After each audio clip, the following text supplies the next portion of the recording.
the Xenoblade series. It's going to be a very similar experience, but also there are a number of elements which are unique to Torna, which make Torna itself a very streamlined and enjoyable experience. Oh, yes. So, yeah, I guess if there is nothing else, might as well get ourselves underway. Timer, I guess we'll handle that over at tech. I believe so. Okay, if that's correct, in 3, 2, 1, go. Ooh. All right. All right, so I guess we'll let Vax handle the tutorial while we explain what's going on. Yeah. First thing you see, it's a skippable cutscene because Yay. modern game. Oh, yeah. Modern gaming. All right. So if you've played Xenoblade Chronicles 2, the first thing to note is that Torna is a prequel, kind of explaining what happened to Laura and Jin and obviously Adam during the years before the age of Rex. We're going to be getting into basic Xenoblade Chronicles 2 stuff, that you have 3 auto attacks that can build up, and you can do what's called stutter stepping, where you can tap the control stick to reset the auto attacks for quick refreshing of arts, because art refresh is based on auto attacks, not time. And you can also cancel your autos into your skills to kind of get a cancel bonus and damage up. So right into a great glitch right there. So first of all, I missed the final hit of my special. That's not a glitch. That's just bad luck. But there is an annoying glitch in which you can get taken out of battle right after that first wave of the tutorial, and we try and time a special to avoid that glitch, but unfortunately missed the last hit of the special, and so that didn't go off. And so one cool thing you may have seen there, that the way that Xenoblade 2 and Torna differ is that this game has a lot more, I guess, dynamic character changing. If you look on the top left where your HP is, you'll sometimes see you have this red part to your HP. Obviously, you'll have like potions for healing and stuff like that, but you have this awesome switch mechanic. On the bottom left, you've got Jin and Laura's faces. Jin is slowly building up. When your other character is ready, you can press down on the D-pad to swap who is the vanguard and fighting up front and who you're taking control of. And the swap itself is an art and a skill. So there's a lot of kind of dynamic you can do in terms of changing character on the fly to keep your HP up and to deal as much damage as possible. A nice tutorial down. Nice. Yeah, this is the main difference between Torna combat and the base game combat. The fact that you have the Vanguard switch here essentially doubles the amount of playable characters that you can have in Torna, and this is going to add a lot more complexity to the combat here. Each character has their own unique set of arts and skills, and that's that's opposed to in Xenoblade 2, where you're just in control of one character and you only have one set of arts. Yeah, so whilst this is not a story mandatory fight, Vax is going to grab this one quickly just to get a Volf. This is for 2 reasons. First off, he's going to level up nice and early, hit level 3, which is nice stats, that does help with general damage output. But also, he can get Volf meat. This run is very resource intensive. There's going to be a lot of picking up items and collecting things for both skills and also creating items for abilities. So yeah, he'll take one Volf fight, get the level up, grab the Volf meat, and off we go.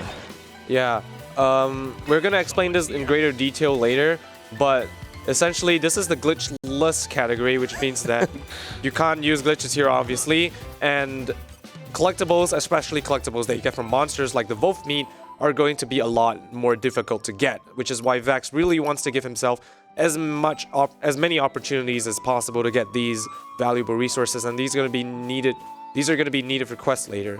In the glitch category, you actually have a much higher chance of getting these drops. In fact, you have a guaranteed chance of getting these drops and multiple of it, so you don't have to worry about it as much.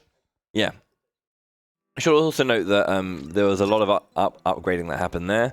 We're going to be tutorializing basic stuff like finding items and also making items. Item creation in this game is kind of built. Each character can do a specific type of crafting, be it being authoring or cooking or craftsmanship, all those kinds of things. So grabbing a few items just to get through those tutorials and crack on. And again, the way that it works is that pouch items in this game, if you played main game, you buy a lot of pouch items. But in this game, you have to make every single pouch item you use. So those kind of bonuses for arts regen or either shields or defense increases comes from item creation. So this is why picking up items is going to be valuable here and there when making specific items. Yep, and obviously Vex is also collecting a lot of items because he's going to be needing that for a lot of the side quests later in the run. So he's actually counting pretty much all of these collectibles. But there are some collectibles that aren't going to be as tight as others, but he definitely wants to keep track of as many as he can in order to optimize his collection. A lot of this run is about being on top of your counting, making sure you have a very good awareness of how many of each collectible you have, so you can take as few spots as needed to get through the run. Yeah. There's something like 40 some different items that we take along the way, so it does get a little bit overwhelming at times. But you know, there are only, you know, each area has its own set of items that it drops. Let me see what I get here. Okay, and you know, and so you can kind of learn to manage it. Learn, you know, these are the ones I need to keep track of right now. Yeah. Like, okay, Lily. Okay, I only have 2 lilies. That's a little bit unfortunate. I'll have to pull for those later. But you know, we can manage that. It's all about knowing what you have, knowing what you still need to pull. I need 1 more trout. Did not get it, so I'll have to get that later, and that sort of thing. Yeah. There's a lot of you know, overall kind of like, again, it's like resources and knowledge. You need to kind of be on top of all of that, as was said. So the more you can kind of keep in your head, the kind of, you don't want to like pick up too much. Essentially, obviously, if you pick up too little, you can't continue. But picking up too much is almost like is basically wasting time. Yeah. So you don't want to kind of over collect, and you don't want, and you obviously cannot under collect. So. Right. Art's very interesting too. We're gonna level up Laura's break art ASAP. This is Laura, by the way. She's cute. And basically she has a break art. We're gonna level it up because it's gonna be one of her more like powerful attacks. So every character has different types of arts. Obviously, when they're up at the front, being the vanguard, they will obviously have their, you know, basic combat attacks that you'd have when you're controlling them. But characters also, when they are in the rear guard, when you're not controlling them, they are AI controlled and will every now and then throw out skills and abilities. So you can upgrade those as well. So yeah, it's one of those things where you got to manage how you're going to fight with them and how they're going to be supporting you from the back. Yep, so a few more things while Vax is making his way to the next landmark and collecting some stuff. A few things you might have noticed. The first thing is him cutting down the tree just now. That is what's known as a field skill. It's not as obnoxious in the base game, where a lot of the field skills you need to complete the story are actually locked behind the gacha system for the speedrun. In this speedrun, you actually have access to pretty much all the field skills that you need for the story and the quest that you need to progress with the story. So we're just going to be leveling those up as needed, basically. They have some requirements to level those up, but we pretty much know what we... I love that. We pretty much have access to everything that we need. And the next thing you notice is that Vax actually opened a chest that actually contains a Fang chip. This is what's known as a core chip, and is essentially an accessory which you can give to blades such as Jin here to increase their auto attack stat, i.e. increase their attack strength. Yeah, everything scales off of their kind of like core strength here, so... Okay. Right. Yep, this is the Gargoyle. It's a giant robot because every Xenoblade game has to have giant robots. It's a pretty annoying fight. It has pretty high agility, which means that Laura's not going to be connecting like all of her hits. Vax is going to be trying to get those valuable breaks and topples. Unfortunately, he missed the topple there. Thank you, Gargoyle. The first hit of Jin's switch skill is a topple, so the fact that didn't land kind of sucked. You can also utilize swapping where possible to also kind of like evade particular moves. So we'll see if we can get those in, but... Yep, exactly. Vax was really trying to get the topple there. Because this Gargoyle is pretty dangerous. You can potentially die to it if you get extremely unlucky. It has some very high damaging arts, as well as just being overall very tanky there. Amazing topple there on the Beam Blaster. It's one of its most dangerous arts. Immediately into the Jin Tier 2 here, which actually deals increased damage to toppled enemies. Another big reason why he wants to get that topple there, just to increase his DPS output by quite a bit. This fight looks pretty smooth now. He got a really opportune topple into another break. And something to mention, he's also at max affinity, which is where that blue line in the middle of Laura and Jin actually turns gold. This grants him a myriad of additional buffs, such as increased damage, increased arch recharge speed, and all that good stuff. Yeah.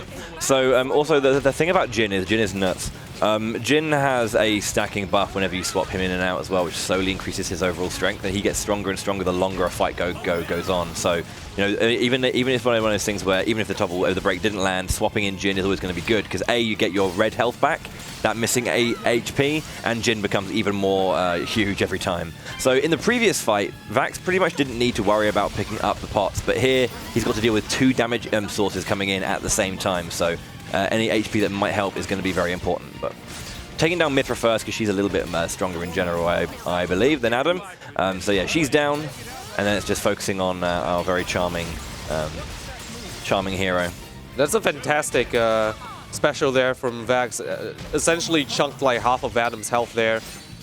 Jin unfortunately missed the topo, but is able to close the fight out here with a nice snow blast here. Yeah, Adam is notorious for dodging practically everything, and I'm pretty sure that is a call out to Mythra's special ability, which is covered much more deeply in the base game, of being able to see the future. Yeah, interestingly, she herself doesn't have much evasion in this fight, but she does grant her driver Adam a pretty good buff in terms of his evasion. There is a kind of like a weird specific where you can kind of sometimes want to go after Adam first if you get Sunlight Eye, which increases your dexterity or your chance to hit. Kind of like goes through the Mythra's buff on Adam. Adam does go down pretty fast, and I think it's something weird where like Mythra has like a shorter quote when you beat her second. Yep. So like it like ends the fight faster, but it's one of those things you need to have the Sunlight Eye before doing. Yeah, you really do need that for any sort of stability, and even then it's risky because Mythra actually has a topple. One of the reasons that we switch we switch from Laura to Jin when we do is because the break goes on. Adam has a break skill. We put that on Laura, but the break is per character, not per team. So if I switch to Jin, Jin is not broken, and so the topple will not affect Jin. I think we should just clarify something where we've got teams, if you will. In this game we get up to 3 drivers, so that's going to be Adam, Laura, and Hugo, and they basically will come with blades attached to them, and they essentially are a team, 1 driver and their blades. Because this isn't in the past of Xenoblade 2, again, if you know anything about the general lore of Xenoblade 2, it's that you have a driver and a blade. The blade, gives the power that they have in their weapon to their driver. Where this is like, again, this is a different era where, understanding and combat's a little bit different. Where Laura and Jin kind of like push the idea of a blade giving their weapon to the driver, because funnily enough, Laura is so poor, she can't afford 2 weapons for her and her blade. But obviously, as you see, Adam has a sword, and Mythra obviously has her Aegis blade. So yeah. Something new you might notice from this fight, well, a few things. Obviously, Adam has joined our team, so we now have 2 people in the party, and they both have blades. Another thing you might have noticed is actually we have access to, I think, what's called talent arts here. Laura actually used her talent art there. It's called Swallow's Flight, I believe, and Laura's talent art is pretty good. It basically gives her a full recharge on all of her arts at a cost of half her HP. And this is pretty useful because she has a break art, which is the first step of the driver combo. Basically, you can think of those as like status ailments that increase like damage done to your opponent. And those are going to be really, really useful for stacking a lot of damage into your enemies. It's actually what's known as a fusion combo when you get a blade combo later, another mechanic which we're going to unlock later. But the more of these multipliers that we can get on a single enemy, the quicker we can finish fights. And this is gonna be a theme that is gonna basically be repeated throughout the entire run. Yeah. Speaking of themes that are going to be repeated throughout the entire run, welcome to the community. So this is an integral part of the game. Some people loved it, some people were a little bit unsure about it. But we're actually going to just change a couple of settings. In this game, this is about gaining influence and gaining the favor of the people of Torna and Lasaria and all these kinds of things. So we actually need to do a lot of side questing in order to kind of build up what's called community, and there will be specific community checks, levels 3 and 4, I think 2, 3, and 4, to kind of like prevent us from continuing the story. So we will need to do a bunch of side quests. Every time you normally register a new NPC who goes into the community into the community menu, it'll say, look, this is Gary, and Gary is part of the community. But actually, you can just turn that off, and you'll pretty much only... You kind of want to like avoid the community menu as much as possible until we hit those like levels for 3 and 4 to kind of like confirm the level and continue the story. So side questing, and this is where the resources come in. A lot of it is about, you know, making sure you have the right items to turn in certain side quests, defeating the right kinds of monsters and that stuff. So you'll see a lot of side questing. Yep. Speaking of side quests, this is actually the first one that we're gonna have. It's called a simple errand, and it's given by an NPC known as Kame. Nothing really interesting to say. He's just gonna beat up a bunch of monsters. It's like the tutorial side quest, if we can call it that. But this is actually a pretty good time to explain the divergence between the glitch and the glitchless route. It actually happens right after the Adam and Mithra fight. So essentially what the glitched route would do is that it would execute a glitch known as zombie hover and zombie jump in order to gain access to late game areas, which allows you to skip the entire final dungeon. And on top of that, it also gives you access to extremely strong core chips that are essentially endgame chips. They're going to make your party extremely strong and basically able to one-shot a lot of the monsters in this area, as well as speeding up a lot of the fights. Another thing it does is also gives you guaranteed chances to get monster drops when you have at least 2 of them in your party, 2 of those core chips. There's a lot of bonuses when there's a lot of things that the glitch route gets that just makes the run a lot more less variance, if I could call it that. It's generally considered a lower variance run, but that does not mean that is less skillful. Both runs require different sets of skills, although some of them are overlapping. And yeah, the Vax is doing the glitchless route here, which obviously does not do the zombie jump. And yeah, so he basically just ran to the spiders right after Adam and Mithra, whereas the glitch route would take a very large detour to get those items, which I mentioned. Another glitch, which is very relevant for the glitch route, which the glitchless cannot do, is called Cameless. Like the NPC there that gave us our first side quest. The glitch route actually turns off the community menu entirely and does not see the menu whatsoever until like the end of the run. Whereas the glitchless route unfortunately has to, you know, live with it. Live with the extra menus. Yeah. So this is introducing us to the Blarney Stones, or the Barmy Stones, whatever they're called.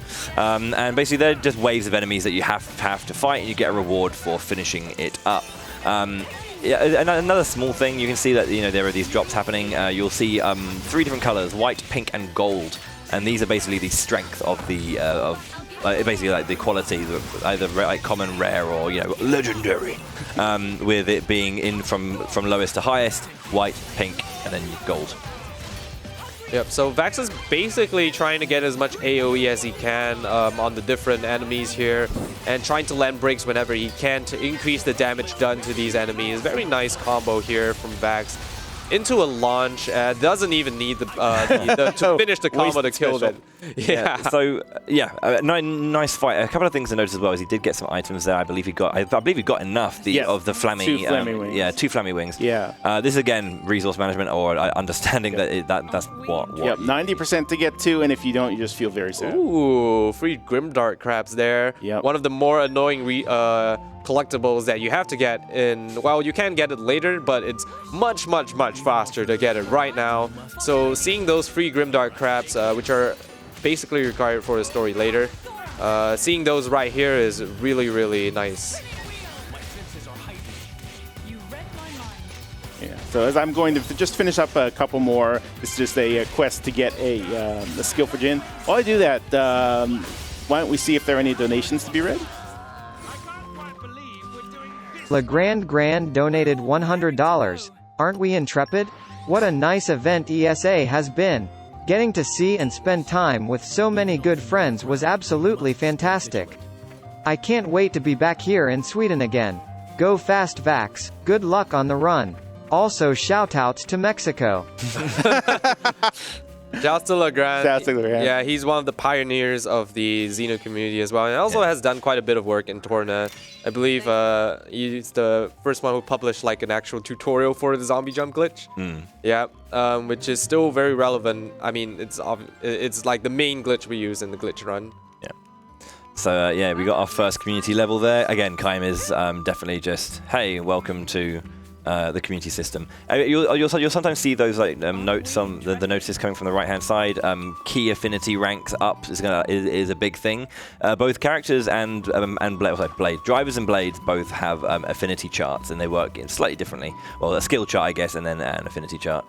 For blades, every single time you either unlock a new rank by gaining enough affinity per battle, or unlock an ability by reaching the conditions that certain parts of the affinity chart require, your blade will get stronger and gain more attack or like raw strength. So every single upgrade is going to be very, very important. Well, you want to try and, this is why, doing certain fights, killing certain mobs, and doing certain things in combat in order to actually meet these requirements. So, for example, you might have, one thing that says, use this skill 5 times in combat. So you use that skill five times, and you get the upgrade to your affinity chart, get more strength.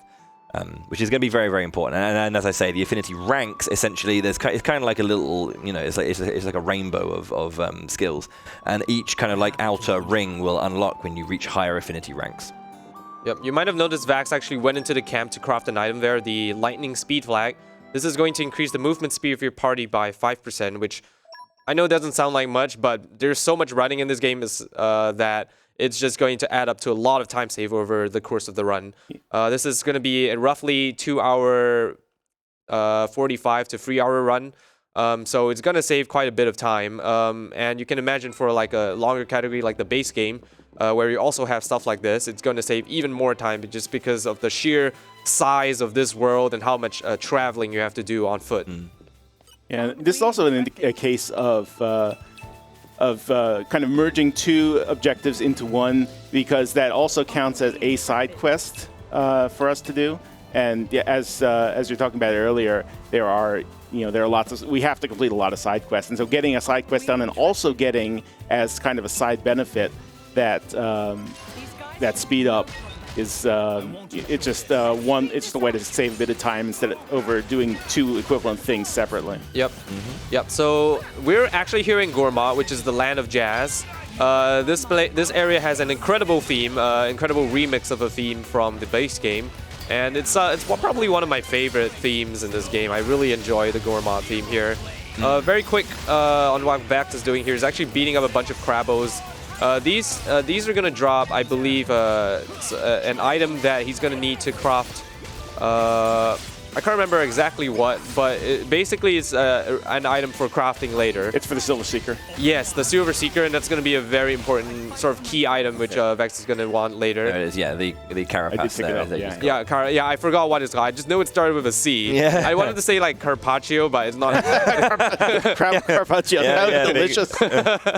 Yeah. Anyway, more stuff that Vax is actually getting here on the Lasham Island, which is the little place we were at just now with the Crabos. Vax was picking up insect spots, looking for sticky stick insects. These are going to be, he's going to want at least 10 of them, ideally 15. And those are going to be for crafting books later, which are going to increase his specials damage. And more stuff that he's collecting is like rocks for some quests later. Dicey stone, forest stone. Yeah, we fortunately got all that we needed except for the rare from that one floral pool. soil. Yeah. Exactly. So I can look. Yeah, so that's actually nice. A good point to talk about rares, and actually flowers are going to work the same way. I see what I got here, 1, 2. But yeah, as I was talking about earlier, you can tell the rarity of an item from its color, white, pink, or gold, and so and in addition to that, each point has specific items. It's not like it can drop any insect or any flower. There are specific items which drop from each point. So if I know that the rare drop from a particular point is the only drop that I need, I don't even need to read the name. I can just see I've got a pink. Okay, that's what I need. I can pick it up. This is becoming addictive. Yep. And the rare drop that is actually in question there, the floral soil. That's a 5% drop from the bunch of rock spots that Vax has actually collected so far. He's going to want one of those, but 5% isn't exactly the best spots. So he's actually going to pick up other rock spots later, which are going to give a much better chance of getting this roll. So I believe like 30% or something around that range. And on top of that, Jin actually has the mineralogy field skill, and this gives a 60% chance to double proc, as in proc, like a double drop, which Doubles. kind of doubles the amount of stuff that you can get. And yeah, that's going to be pretty helpful. We're going to have a lot of these kind of field skills that just increase the amount of stuff you can get, and these are going to come with like other party members. Bridget, which we're going to get later, has access to, for example, agronomy, and this is going to double the drops for both vegetables and I believe flowers in this game. It was combined with botany, which is the flower specific skill from the base game. Yeah. So we're preparing for a nice fight. We should mention we've been doing this all the way over to Torrigoth, which again is a nice city in Xenoblade 2. But obviously in Torna, it was just a village that has unfortunately been attacked by Malos. Right now, Laura is looking for her mother, so kind of came out to go and want to do that. So this is a big menu just to prepare for that fight. We put a bunch of scale chips on everyone, so you can see every single one of these nodes that lights up is obviously extra strength, as I was mentioning earlier. And then affinity max attack there as well, so increase the amount of attack when affinity goes gold. Affinity being the bar or like the chain between a driver and blade. It'll start off as like a light blue, or sorry, a dark blue, and it'll eventually go lighter blue, and then suddenly it will go gold. And when gold is achieved, you can get bonus stats with accessories like that, affinity max attack. But yeah, we're going to be going into a series of fights here. A bunch of mobs, and I think obviously Brigid afterwards. Yep, exactly. Straight into Brigid, yep. Yeah, so Brigid is so Brigid is a jewel of the Empire of Mor Ardain, and goes with the Emperor, and that young Emperor might just be one of the coolest characters in the game. Yeah, I think so too. Might just be. He is pretty awesome. All right, so we're gonna head right into the Brigid fight right now. Yeah, you might recall, if those of you who are fans of the base game might recall these soldiers who have very iconic voice lines. They actually make a return in this game. I don't think they have the exact same voice lines, but they are here with us in spirit. This is Brigid. She is a pretty... She's a tank blade. She's pretty she's pretty good, but she's obviously not as good as us. And this is actually the tutorial fight for blade combos, which is exactly what Vax did there with that Volt from Adam, setting up the first stage of this blade combo here. Blade combos in this game actually work a little differently from from the base game, where with the base game you kind of had very specific sort of paths that you had to follow in order to do blade combos. Yeah. In this game is a lot more flexible. You don't actually have to follow specific paths. You can actually just stack any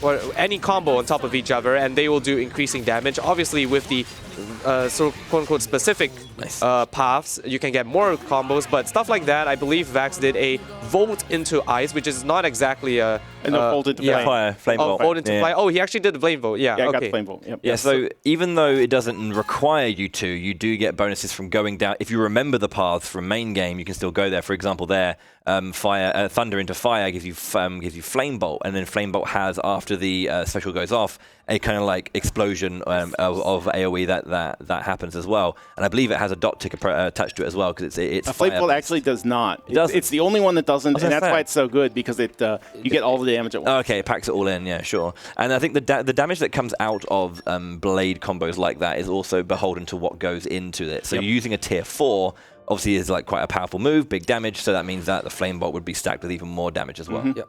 Just a little more explaining about the blade combo and the combo system, because there's a lot of stuff that are very intricate, a lot of intricacies that go into this combat system that's very hard to explain all in one go.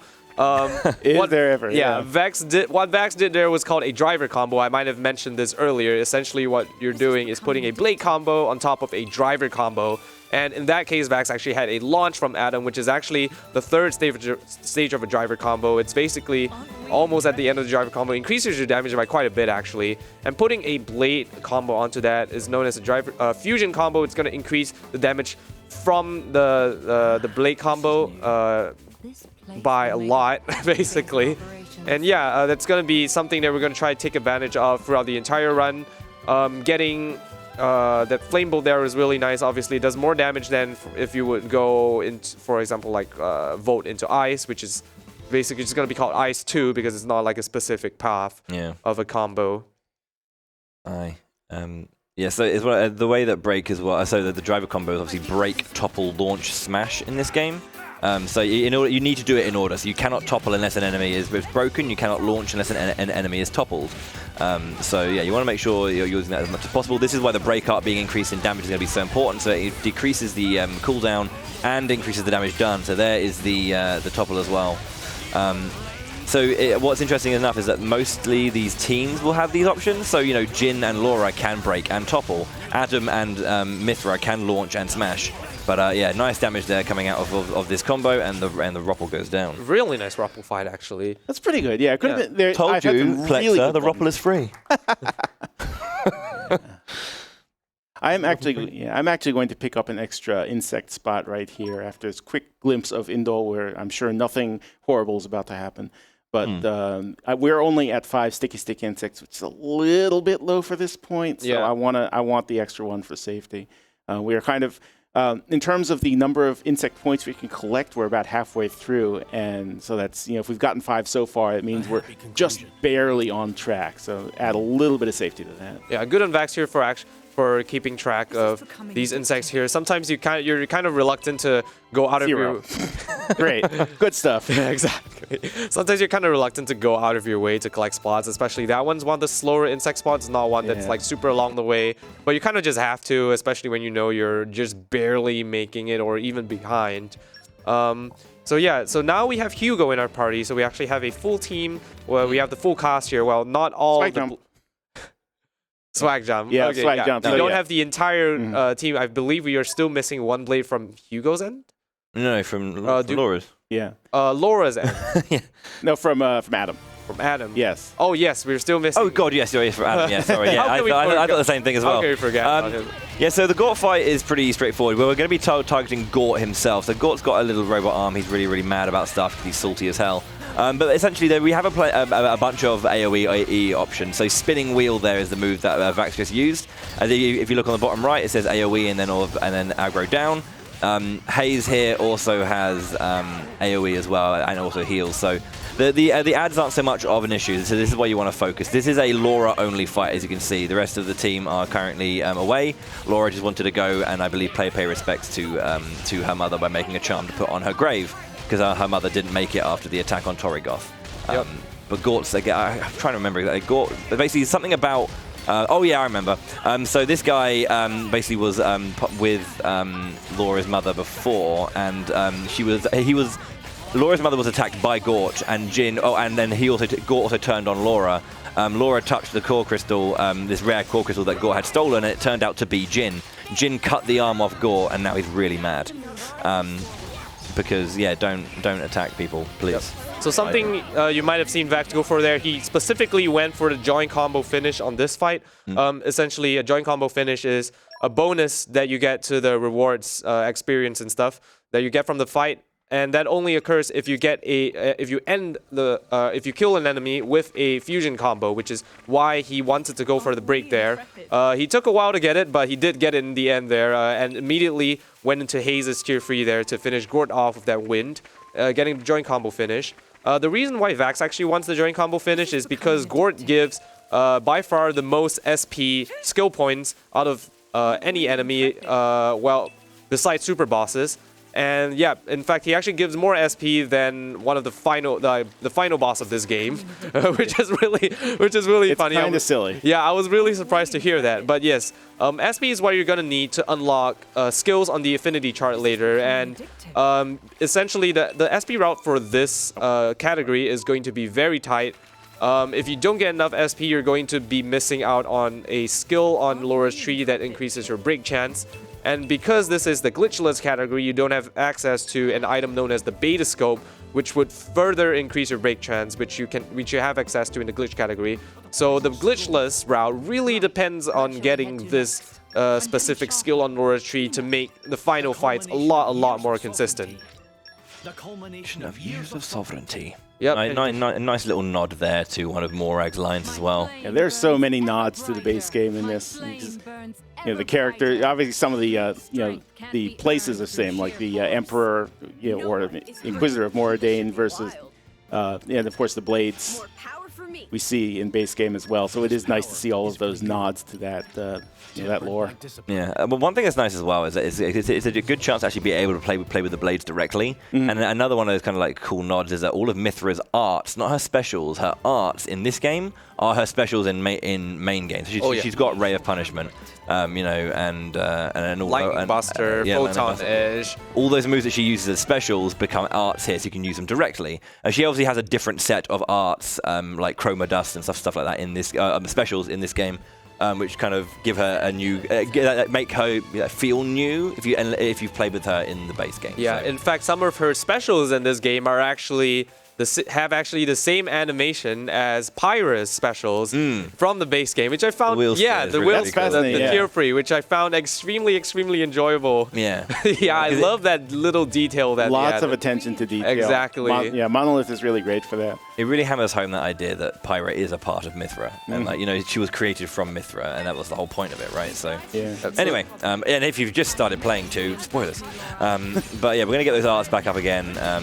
Cheeky bit of AoE from the spinning wheel. Does hit pretty hard, as you see, 200 for everyone around. Yeah, this is actually pretty much one of the most annoying parts about this run. It's monster collectibles. So I did mention before that in the glitch route, you would have access to core chips, specifically the gold chips. And when you have at least 2 of those in your party, you basically guarantee 2 monster drops from each monster that you kill.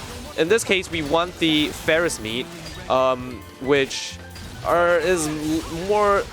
is far from guaranteed in the glitchless route. You can get between 0 to 2, and you're gonna need you're gonna need 10, which means ideally you kill 5, which is what the glitch route does, but typically it takes a lot more. Yeah. Yes, exactly, and every Ferris that you have to kill extra is going to add time and time to your run. And you can imagine that this is going to be extremely frustrating for when you're trying to optimize your time in this category. I should point out, by the way, that tree pull I just did, I needed to get 2 puzzle tree from it. I only got 1, and so since it's the last tree point before I have to use them, and I need 3, I had to respawn that. This is where the collection RNG really starts kicking in. You have to, if you're short, you just have to respawn the points. And then you just get plenty there. All 3 of them in one all pit. 3 in one shot. Exactly. Yeah. Puzzle Tree Wood is forever trolling runners. Exactly. Yeah, you're not free from it, even though you're in Torna and you only need 3 of it. Yeah, you're still not free. No. Exactly. Yeah, the Puzzle Tree Wood is going to be very important to craft that Silver Seeker that we mentioned earlier. The Silver Seeker, we're going to craft that later, so I guess we can explain that later. But right here, Vax is taking even more Ferris. Ferris is going to try to kill basically as many Ferrises as he can, try to maximize those chances to get those Ferris meats. So he's got the 2 big ones right here, and they also are able to call the little ones.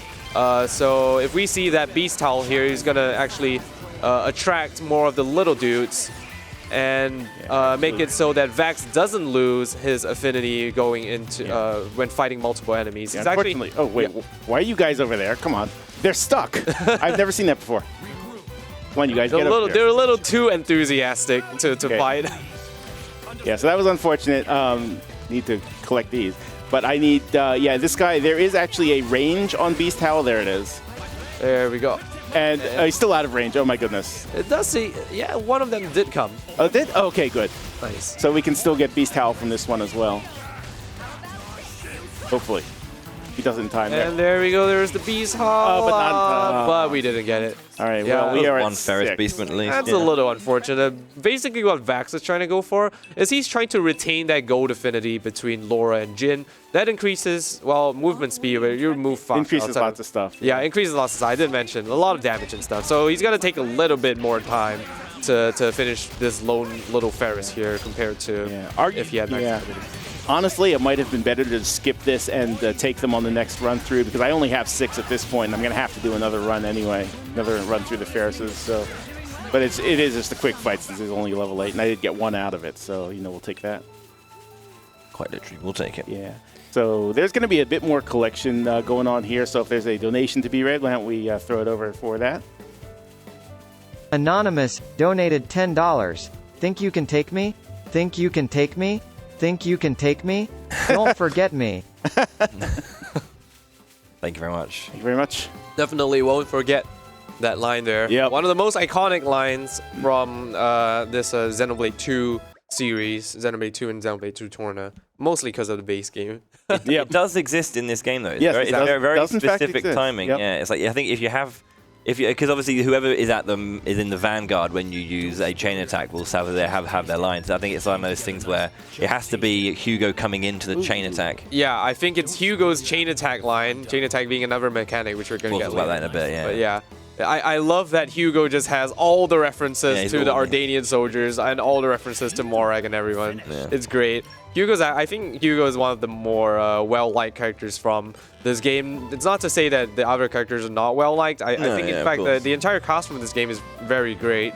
Considering to kind of clarify what Torna is, it is just it was story content at the end of DLC. Of like the DLC thing. So this is just a DLC thing, like story expansion. It's like 30 odd hours like to do everything in it. It took me 30 hours my first hundo. But it's like this is a really expansive little bit of story for just a piece of DLC. It's insanely good, and the amount of love and care that went into crafting a narrative and character development for 9 characters. Granted, some of the blades we've met before, or majority of the blades we've met before, but to see how they differ or are similar now versus years later in the main game is very, very cool. Yep. You might have seen there that quick little pop-up botany. Bridget just unlocked that. You need, I think, to pick up 10 collection spots before Bridget can unlock that botany. The annoying thing about skills in this game is that you actually have to go into the blade affinity charts to actually unlock those skills. So even though Bridget has botany right now, you're never going to see that proc unless Vax goes into the main menu to check it. So yeah, that's going to be that's going to be why we're going to be checking our blades affinity charts throughout the run. One, to power them up, also just to unlock those skills that we've already unlocked and to actually, quote unquote, actually unlock them. Nice. Nice Ferris fight there. Yeah, unfortunately a little Only bit too one nice drop. because we got a little bit too much AoE at the end and killed them both. Didn't get the, Only one drop. and also only one drop, so we still need 3. Yeah, I should also mention I was unexpectedly short of an item that I needed for crafting a moment ago, so I had to substitute a Ferris meat instead, which means I now have to get 1 more. I was on 7, but now I was back on 6 going into these fights. Yeah, that's a little I unfortunate. guess the one you picked up earlier makes it 7 again, though, right? Yeah, so I'm now back on 7, and There are this 3 guy- Ferrises, 1 each. I mean, it's not too much to ask. yeah. But no, this is very bad. Also, insects are very bad at the moment, so I'm hoping for some really lucky pickups coming going forward. Okay, Beast Howl anytime now. There it is. Good. Yeah, so again, delaying that. You can control, if you look around the edges of the screen at the very, very bottom, you'll see ice there drop. from Jin. 1 drop. The left and right will also showcase Photon as well when other parties have their elements ready, so you can actively control the special combo or the blade combo at any point, well, within reason. Your characters have to be on the right one, but yeah. Okay, we got them. And there's this. Why is the Skeeter in our way? Yeah, might have been caught in one of the AoEs. What was he doing down there? Now I can't get the insect point. Come on, Yeah. de-aggro, please. De-aggro. Yeah, so one very annoying thing about aggro is that you cannot interact with anything outside of combat if you're in combat, and again, no sticky stick. There is going to be some insect farming going on here. I can already Yeah. tell. There are a few extra insect spots, but it's not great. Like, Not this enough. insect situation is not looking very great No, now. I would have to pull there's 1 more that is roughly on the route. I would have to pull 4 sticky stick insects from that 1 point. Exactly. There's Which is- actually one here which you can get, Yeah, just there, that yellow point. But again, like I said, Yeah. you really want to avoid taking a lot of these Well, spots. I'm that going to are, go like, for it kind of anyway out of the because way. it doesn't have a good drop rate, but Exactly. Okay, Yeah, but you got one got there, 1 at Okay. least. We'll take the 1. Yeah. Okay, so something that we kind of glossed over there. We did mention the Silver Seeker earlier. Vax has actually crafted that already, and he used that to get some mechanical parts from the little thing right outside Lasham Cove. Let's call it a gear, I guess. Something Whatever like it is, the Yeah. machine. He was looking thing. for a few machine parts. I believe 2 apple lamps, 1 alloy sheeting, and also I think the 1 back Scarlet. hinge and the Scarlet. Yeah. Yeah, the Scarlet Coil. That's gonna be. Those are all obviously gonna be for quests. You can see why the Silver Seeker is very important. It gets you a lot of stuff that you're going to need for a quest. A lot of quests are only completable if you have the Silver Seeker, and that's going to give you so much community that's completely 100% worth it to, craft the Silver Seeker. And it doesn't really take that much. It's just the puzzle tree we got earlier and a few other side items. Honestly, the most expensive one's probably the Crabble drop. Yeah, probably. Yeah, the tree stuff. Yeah, you're gonna want stuff like muscle branches anyway. That's for another quest later. So you're gonna be collecting tree spots anyway. Might as well just use those puzzle tree that you get from those tree spots to craft that Silver Seeker as well. Speaking of tree spots, it's actually collecting some right now. And yeah, again, we're gonna need 10 muscle branches. This is gonna be we are only gonna turn these in like very late into the run. So Vax is gonna have to keep track of how many muscle branches he has before leaving Gormod. There aren't very good spots. In fact, there are none. There are no good backup spots for trees. Right. There's one that I could a little bit out of the way that I can get later if I need to. What are we at? None from that. That's kind of garbage. Haze is not helping. Do you have Haze's skill right here? Oh, yeah. It's unlocked, but she's just not helping. She's not helping here. She has Forestry, which is the double proc skill. I also want the pink drop from that. Yeah, the double skill for tree. And yeah, he's also looking for a certain flower. I believe it's the Sunflower Rogue. Sunflower Rouge. Yeah. 8, 9. Okay, we were one short. I'll take the backup point later. I think Vax, are you doing good on flowers except for the sunflower? Yeah, flowers are good except for sunflower. Yeah. He has that one Dawn Hydrangea, which he mentioned to be earlier as well. That's also used in the Glitchless route. You only have 2 spots to get a Dawn Hydrangea. That's going to be to craft a very important pouch item later. Yeah, but I think so. Like apart from the Ferris meat and apart from the insects and that one sunflower root that Vax still needs, I think he pretty much has most of the stuff he needs. Also like 2 Confusion Ivies, which you got extremely early. Yeah. That was really nice to see. I forgot to mention that because we were going right into the bridge. Yeah, there's a lot of stuff that goes on at the same time in this fight. I actually got the 2 Confusion Ivies early, but I could have skipped to the second graveyard point, but I didn't because I only got 1 Deerwood. Yeah, and those like 3 of the 4 or 5. 3 minimum. 3 minimum. And and they're very rare for most points. So I wanted that one has a higher drop rate, so I wanted to grab that while I could.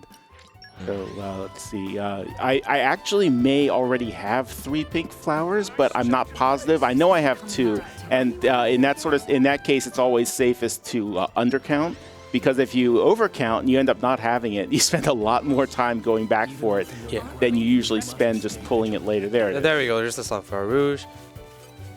Yeah, so earlier he did just a little bit of lore stuff just whilst I can. Just did the side quest with Lighter and Kaeda. Interesting enough, that Kaeda design is a blade, and she is in Xenoblade 2 as well, with the same design. But Lighter's whole thing is like that like spring where she was tied is called Lighter's Oasis. Yep. In Xenoblade 2, and it gets its name from that particular Lighter who went on her first mission as an adventurer there. Yeah, and in fact, if those of you who've seen the Xenoblade 2 base game run before, you may have noticed the route that I ran up, the kind of tree route that I ran up, is also used in the base game to get up there. So it's kind of a, I'm sure unintended on developers' part, but a nice little bit of coincidence between the base game and and Torna. Yeah, definitely. If you enjoyed the base game, you definitely enjoy the Torna game. There's a lot of attention detail that they put, and explains a lot of the backstory of the base game as well. I think a lot of the praise that this game got as well was actually the speed of combat. Now, again, I'm not going to sit there and say what one is better than the other, but Torna's combat and general gameplay loop is very much built around what this is trying to achieve, which I think it creates a faster feeling because it is a shorter game. So you want to get cram more action in a smaller space of time. Obviously, much more flexible blade combos is like a thing that I think a lot of people were a bit confused about when they first played 2, because when you don't know the elemental combo routes, it can be quite restrictive. But you don't have that here. You have open combos, but then you get bonuses for doing the elemental things.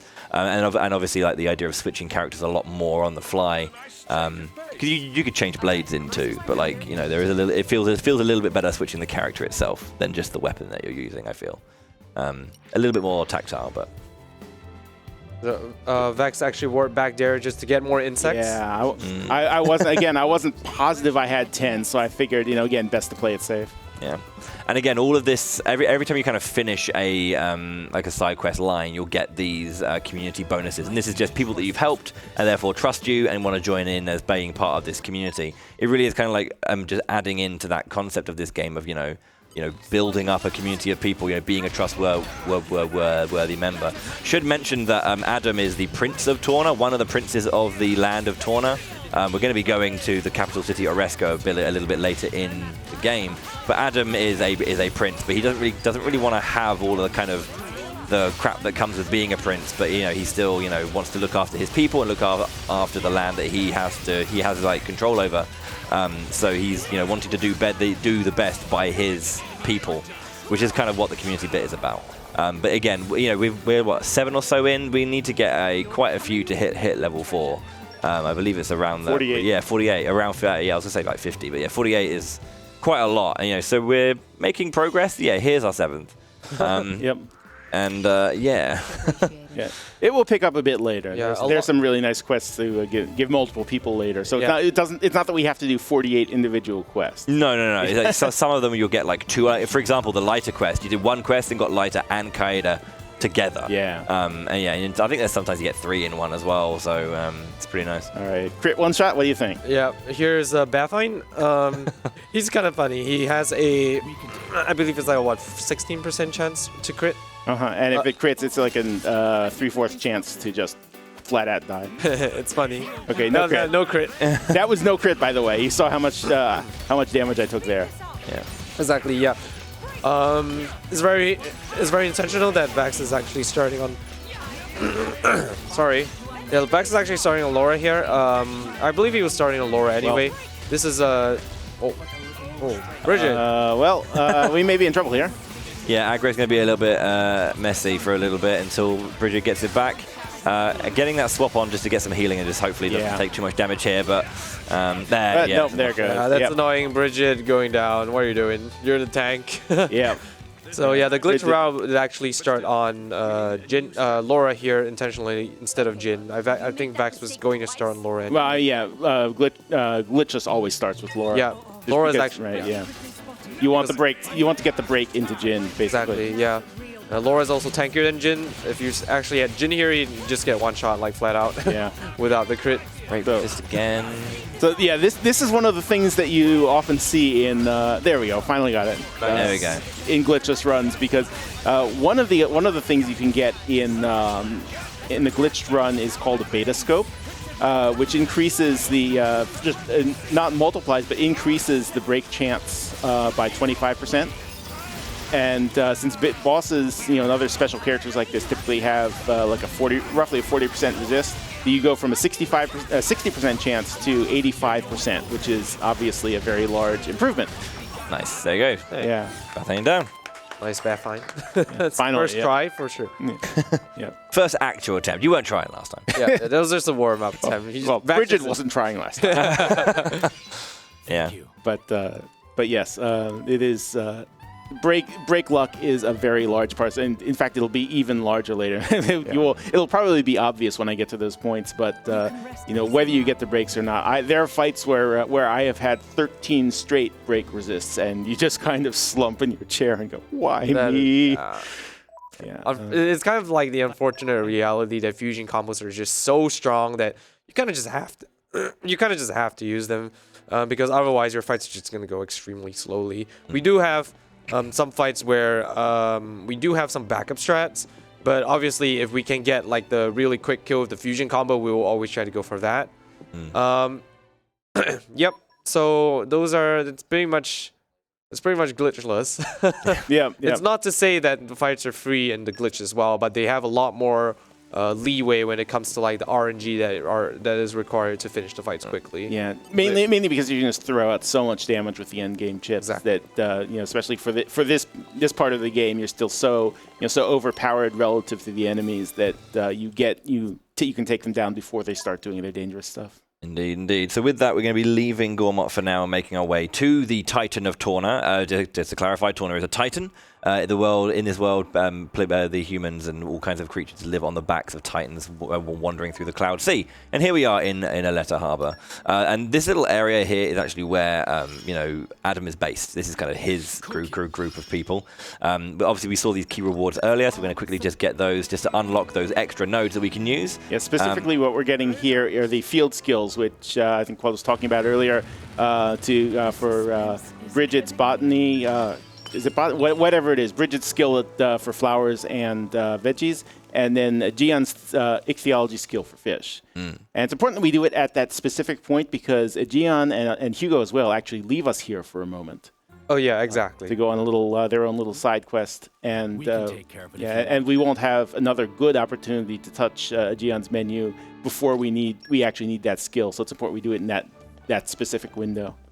That is correct. And you might have noticed Vax also, speaking of food skills, also got that chest behind the crates there. That actually gives a couple of really nice items. The first one being the amethyst chips, which is extra damage. The second one being the pouch expansion kit, which actually gives us access to 2 pouch items instead of 1. This is actually something that is pretty much exclusive to the glitchless route for this at this point. The glitch route has no use really for the extra pouch item because it's so strong. Your characters are so strong there. You kind of just want to take as much damage and as much utility as you can get with the glitchless route because you're not really cheating. So yeah. Whilst we're just kind of running around and just doing this story-based side quest, if we have another donation to be read, it would be great to hear it now. Samarolian donated $15. So what is this menu appearing after quests? I've not seen that before. But seriously, very excited to watch a glitchless run of this. Will we get to see any Haze gameplay? Thank you very, very much, Samu. Samu, Maybe just a little. There was some earlier, I think, wasn't there? Yeah. He came out during the Gort fight, didn't she? Samu, shout out to Samu, one of the Glitch Torna runners, partook in our Xenoblade Chronicles relay race, well, not last weekend, but the weekend before, on the 11th and 12th. So yeah, thank you very much for taking part of that and donating. Yeah, Samu actually one of the newer runners as well when it comes to the Xenoblade Speedrun, both the base game and Torna. So if you're interested in picking the speedrun, like Samu, definitely go and check out our Xeno speedrunning Discord. We have like pretty much a community for every Xeno game, Xeno Saga even, Xeno Gears. But yeah, Xenoblade, a lot of a huge community behind Xenoblade, and a lot of work has been put into each and every game and a lot different categories of each game. So it is a very nice community, very willing to help you get started if you love this series as well and want to give it a go, give the speedrun a go. Okay, we can have everyone back for now. I did see. Oh, sorry. No, go ahead. I did see some pretty nice collections, some collectibles on Vaxherd. I believe the Lactonuts, which he's going to need later as well. Lactonuts we need here. We use those Lactonuts, for that quest there. The Grimdark Crabs, which I mentioned at the start of this run, you need 3 of for this quest here. If you do not have the Grimdark Crabs here, there are extra fish spots you can get here, but those are like extremely far away. So you definitely do not want to get those. Other stuff he might need, I believe, is the Weepling Flower. We actually already finished that quest. Yeah. What am I saying? Yeah, you just needed the stuff. That's actually a tiny change that I made recently. That typically what we've done in the past is we get that story quest, that MSQ, and we talk to Brogan first because that will let you use the Z. I haven't actually used it, so pull it up right here. Your current objective. You can set that as an active quest, and then it will tell you how many of each item you need. And so you could see, okay, I need 3 more Weeping Flower, or whatever you need, 2 more Lactonuts. But I've said, I can just count those in my mind, and so I've started just doing that because then I don't have. Then it just saves like 2 seconds of walking. I don't have to walk back and talk to Brogan again. Ooh, that was tight.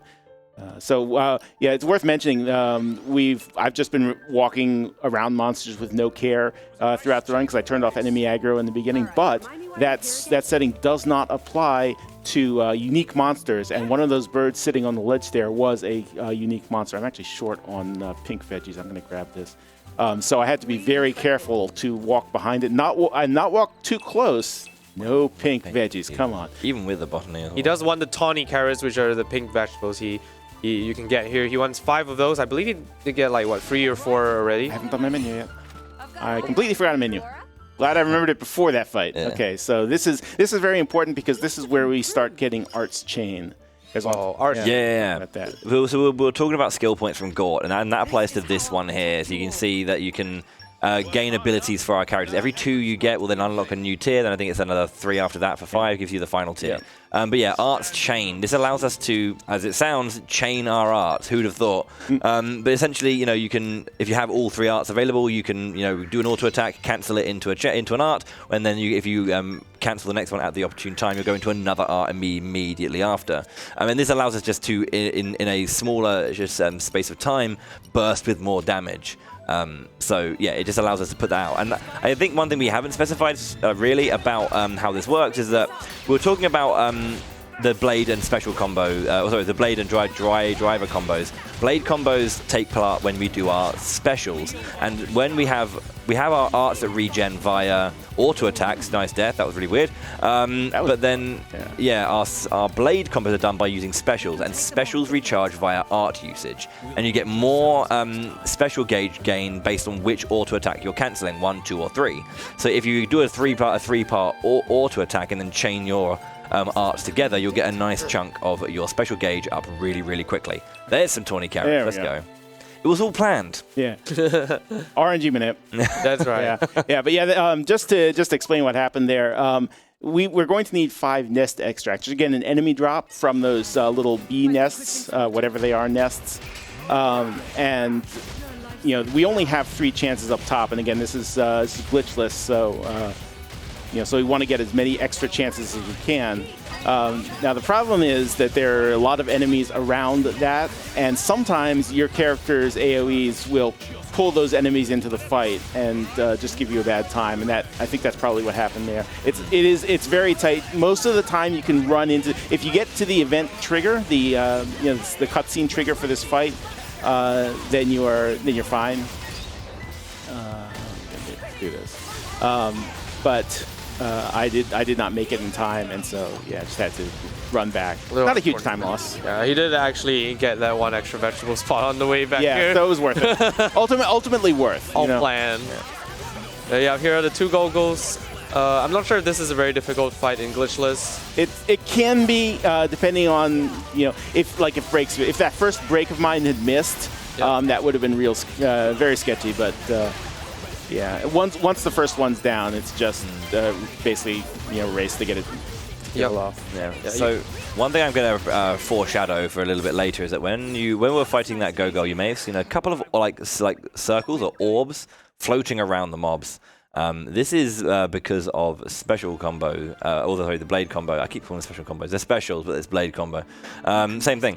Those orbs are going to be relevant very, very shortly when we unlock our next combat mechanic, which is going to be called the chain attack. Before that, we're going to be doing just a little bit of story, maybe a minor menu as well, but. One quick. There's gonna be one more quick menu before the next big boss fight, and a bit of collection. Again, this is the nests that we were talking about. That maybe, hopefully, will give us 4 more drops. Hopefully. Yeah. So right now we're trying to restore a bridge that will get us up to the higher point of the Letter region, so we can make our way towards Oresco, the capital of Torna.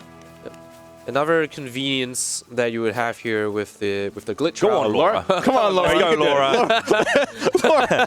Never skip leg day. Never skip leg day. All right, let's try it again. There we go. Let's go. Hey, Laura. Yeah, as I was mentioning, another really nice convenience factor that you have for the glitch route is that you would actually have the next landmark which you need here, which is Hyper Village. So you actually can skip having to build this bridge, I think. And on top of that, again, with the monster drops here, the honey, which you want, you can get 2 guaranteed, and you get the 1-shot on these nests with the glitch route. But you don't have that luxury in this route, of course. So there's Art's relay for Hugo. Yep. A little Marth, as we like to call him as well. He's very short, Hugo. I don't know why, but he is. There we go. Yeah, so a bunch of vests going on, a nice little bit of extra HP there, I believe. Yeah. The one annoying thing about that particular menu is the rigid vest is in a different place depending on what specific accessory you collected at the beginning of the game. So I always have to stop and look at that menu. You know, can't remember where things are. Nest, please die. Thank you. 1 drop. Okay, 2. Okay. We have 4 more chances. So 2. We're going to kill 2 more nests. So we have 4 chances at 3 drops, which is not great. Okay, we did get out of battle, so just pull back a little more HP here. Yeah.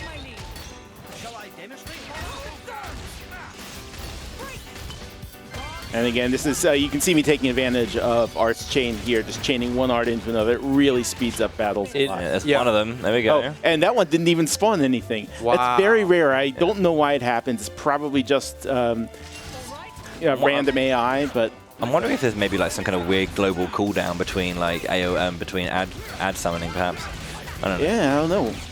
It's going to happen again? Yeah, exactly. And that's another one there as well. But it's only 4. However, since we don't have aggro, there is one that's a little bit out of the way here. I usually don't go for it because I usually have like 5 enemies following me at this point. But since I don't, marathon luck. Let's go for it. Let's go. We need 5 in total, I believe, right? Yeah. See if we can get the last one from this. Please. You weren't kind with the Ferris. No! Nothing. Was that just nothing dropped? Nothing at all. Like, just wow. Okay. Yeah, it just vanished into thin air. So I guess you have to come back after this fight. You have to come back. Okay, Yeah. good thing they respawn after this fight. Speaking of which, in this fight, the Slife jargon, or Sliff jargon, whatever, the Jagron. Slivy. So I say Slythe Jagron personally, but yeah, this is where we're going to be introduced to our next mechanic. We're going to be fighting this thing first of all. It's a big old beast, and we can't really deal too much damage to it. And after a while, we're going to be introduced to our final character and our final blade in the game that will be joining Adam's team, which I, for some reason, I always just blank on his name whenever I play this game. Minoth. Because I keep thinking it's like Mython, or Mythos, but it's Minoth, yeah. By the way, did you just see that my topple got resisted? That is a roughly 1% chance. Oh, Excellent. no. That's exactly how it should be. Perfect. So yeah, very, very nice usage of the Ultimate Aurora, the Lightning Fire Ice combo. Down to half HP. That will push us into the second phase of the fight where Minoth appears and will then give us the access to the chain attack. So every single time in this game, rather than when you finish a blade combo, every time you start and go through a blade combo step by step, you will gain an orb that gets put onto the boss. So right now we have a water, a light, and a wind orb spinning. These each give different effects, but it also means that enemies can get enraged quicker and like go into overdrive quicker. But yeah, so if you look on the top left, we've got our party gauge. This will be increasing throughout combat. For the purposes of tutorializing this, they give us a full stack of party chain if we didn't already have it. Now, when you chain in a chain attack, nice topple and flame bolt. Can we get another maybe? Ultimate Aurora. I need to build up to it first. There it is. Perfect. Oh, cool. incredible. We get the finish. Yeah. That was really, really nice. Yeah. So It's not stacked though. I got the topple too late. I believe this is also the first fight which we see the Ultimate Aurora. This being the finisher for Flame Bolt. Obviously, really, really strong. I believe it's the special with the highest damage ratio in this game, with a ratio of 300. And it is actually... No break. Oh, wow, okay. So yeah, again, you don't need to use a chain attack here, but yeah, basically, essentially, with those orbs, when you go into chain attack, you'll use your characters in a particular order, and then they'll each have their own elemental affinities. You want to basically attack the orbs to break an orb to get another round of chain attack, which increases affinity, increases damage dealt. Very, very nice stuff there as well. Yes, that wasn't too bad of a fight. It wasn't too bad. Yeah. No. As I mentioned, kind of call back to that. I think we may not have explained stacking yet. So there's this mechanic with fusion combos that we talked about, where if you have a driver combo going like break or topple, and you land a blade combo on top of that, it increases damage to the enemy for as long as that driver combo keeps running. Now, the catch is that if you change a driver combo, like if you go from a break to a topple, it resets. So for example, if I'd gotten the topple first and then landed 2 blade combos, that is 2 stacks of damage increase, which would have probably one-shot that fight. Since the topple was late, I only got the 1 stack, and so it didn't kill, and so he killed me instead. But we got through. But that is why, when Bowie's saying it looks good, and I was kind of not great. But well, yeah, it wasn't perfect, but yeah. Yep, this is actually one of the unexplained mechanics behind the blade combo system. They only kind of just tell you, hey, breaks are good, you know, topples are good, but they didn't really explain, the game didn't really explain stacking or the thing that actually putting multiple combos on the same driver combo is going to increase your damage even further. The speedrun takes advantage of this. It's obviously not the easiest strategy to pull off because it's gated by a very big luck barrier when it comes to getting that break. But if you do get it, you can get some really quick fights, and we're going to try to go for those as much as we can. Yeah, because we've got our 5th nest extract. Drop 2, that last one, of course. There we go. Yeah, we don't need to fight that out. We just need to get the drop and get on our way. Yeah, I think we're going to be heading back to the garrison for a moment. Yep. I don't even know what to say to that. Yeah, going to turn in a couple of quests and then just run back up the bridge. So if we have a donation waiting, we can maybe head over to that. All right. Cardis donated $10. Good luck on Gargoyles, Vax. Hopefully they will cooperate. Yep. Thank you for that. We will definitely need the luck. Yeah. Gargoyles, a little foreshadowing for later, but gargoyles are pretty much one of the most stressful parts of this run because they are massively gated by that luck barrier of like getting a break, which I mentioned earlier. Yeah. But yes, thank you for the donation. Yes. There's a little bit more community as well. You'll see this menu a lot, and it'll be slowly getting bigger and bigger and bigger. Yep. Speaking of seeing something a lot, I did actually mention that Ultimate Aurora just now before we actually had to explain the chain attacks. But now that we have some time, I can go back to what I was talking about. Ultimate Aurora, you might see that a lot throughout this run. It's essentially our bread and butter combo for the speed run.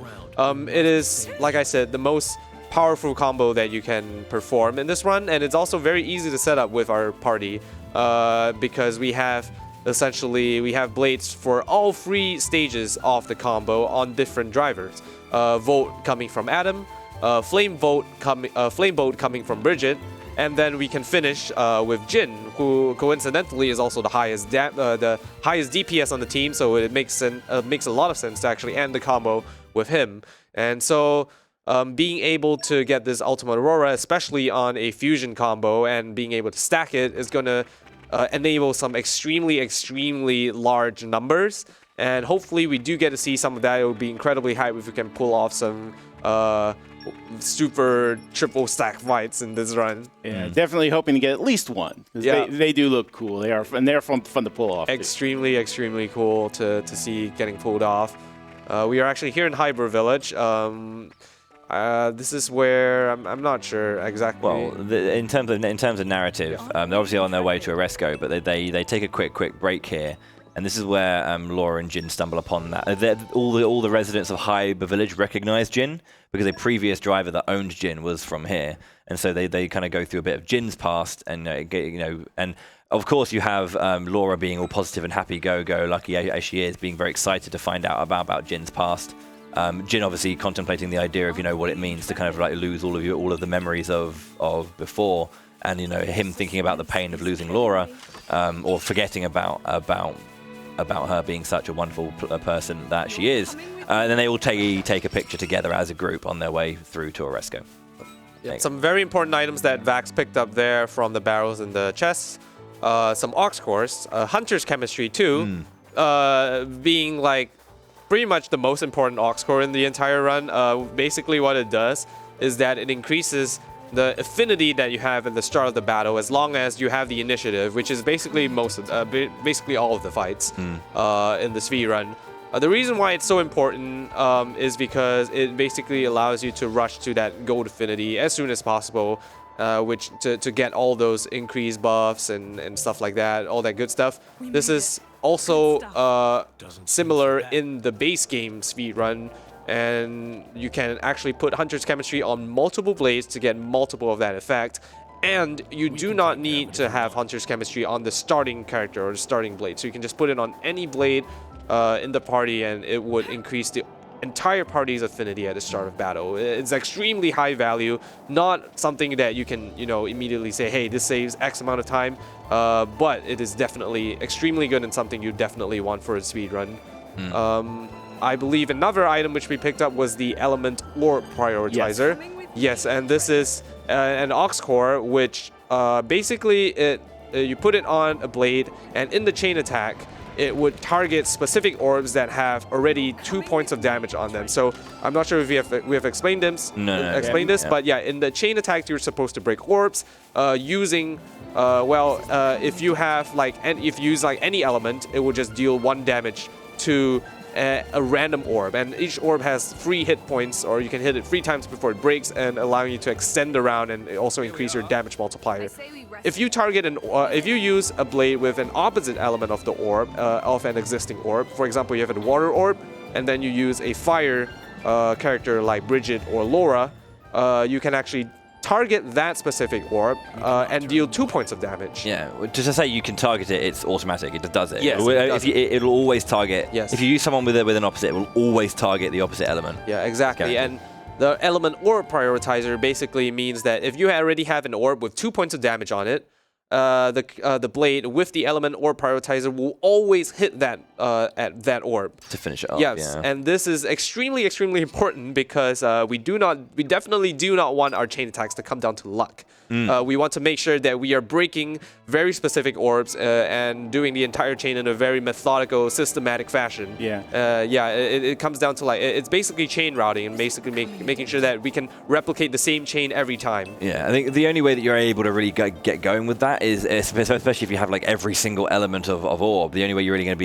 be able to do that is by either equipping accessories that changes the element of the drivers, or specifically going Laura and Bridget to break the water one early, and then from there hit another target. So in terms of visuals, just for people at home who are watching, when we get to using chain attacks during the run, that the orbs will be pulsating with a glow when they're at full HP. They take 1 hit, apparently they'll lose their glow. Second hit, they'll have a crack through it, so you can have a visual of how far through it is. Excuse me. But yeah, I have to say that as a quick thing, this is Dana Desert, which obviously is, I think it's quite a nice little low location. But I remember when I played through Xenoblade 3 for the first time. Oh and yeah, I came across Dana, I was like, Dana Desert. Is actually that's from Torna. It's very interesting because this is a sort of a very old area. Exactly. And it's not supposed to be in the Xenoblade 2 base game world, but it actually appeared in 3. Yeah. The thing is, because the Torna, I mean, we don't want to say anything what happened to the Torna. Spoilers. Many years passed, and maybe Torna's not around anymore. Yeah. But yeah, it's one of those things that I assume it just, it's in the bottom of the Cloud Sea type deal, so it's still around. But yeah, it was just nice to have Torna actually represented in Xenoblade 3. Yeah, that's a really nice thing. It's basically all of the games. You even have Future Connected represented in Xenoblade 3. Really nice game. Literally the words Future Connected represented. If you haven't played Xenoblade 3, or if you like the Xenoblade series, definitely go check out 3. 3 is a fantastic game. Fantastic game. And yeah, we are going back to the run. We actually are at the capital city of Oresco here. This is the capital of Torna.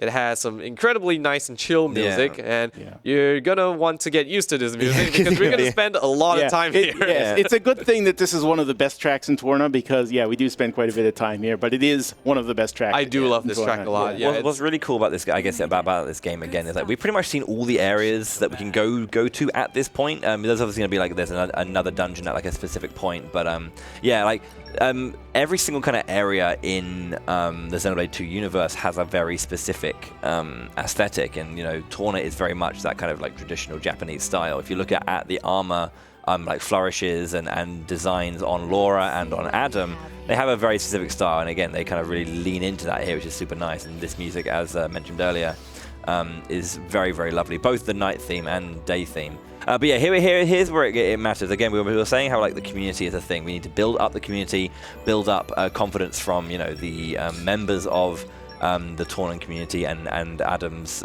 influence that he has over everyone. It's about their willingness to support him and his cause.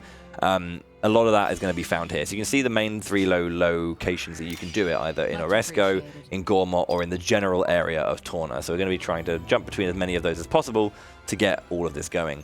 And I always kind of talk about the difference between Xenoblade 1 and 2 here, I guess. It's Xenoblade 1 side quests are very much a simple kind of basic MMO thing, where it's go and kill 5 rats and pick up 9 flowers and show me the beans that you found. Where I found that, like, even though maybe some of the requirements of how you clear these tend to be in a similar way, they back it up with a lot more like actual, like, I guess, meat, if you know what I mean. Like every single like side quest has a little bit more narrative oomph to it. You know, it builds up the wider tapestry of what the Xenoblade 2 world is. So a lot of these things, you know, some people want to become great fashion designers. We help them, start their business in fashion design, or there's someone who wants to create great creation. So we find a way to kind of help them create things. Rather than it just being get me 3 metal parts. It's like get me 3 metal parts because. And I think that slight change really gets you connected and like really feel you feel a little bit more there's a lot more cohesion between what you're doing and why you're doing it. Yeah, it really is. Just the entire game, everything is just really interconnected well. Side quests and everything. One of the things that I love is that as you advance the side quests, the dialogue, these little pop-up messages that you see as I walk by characters sometimes, those change depending on the quests that you've done or haven't done.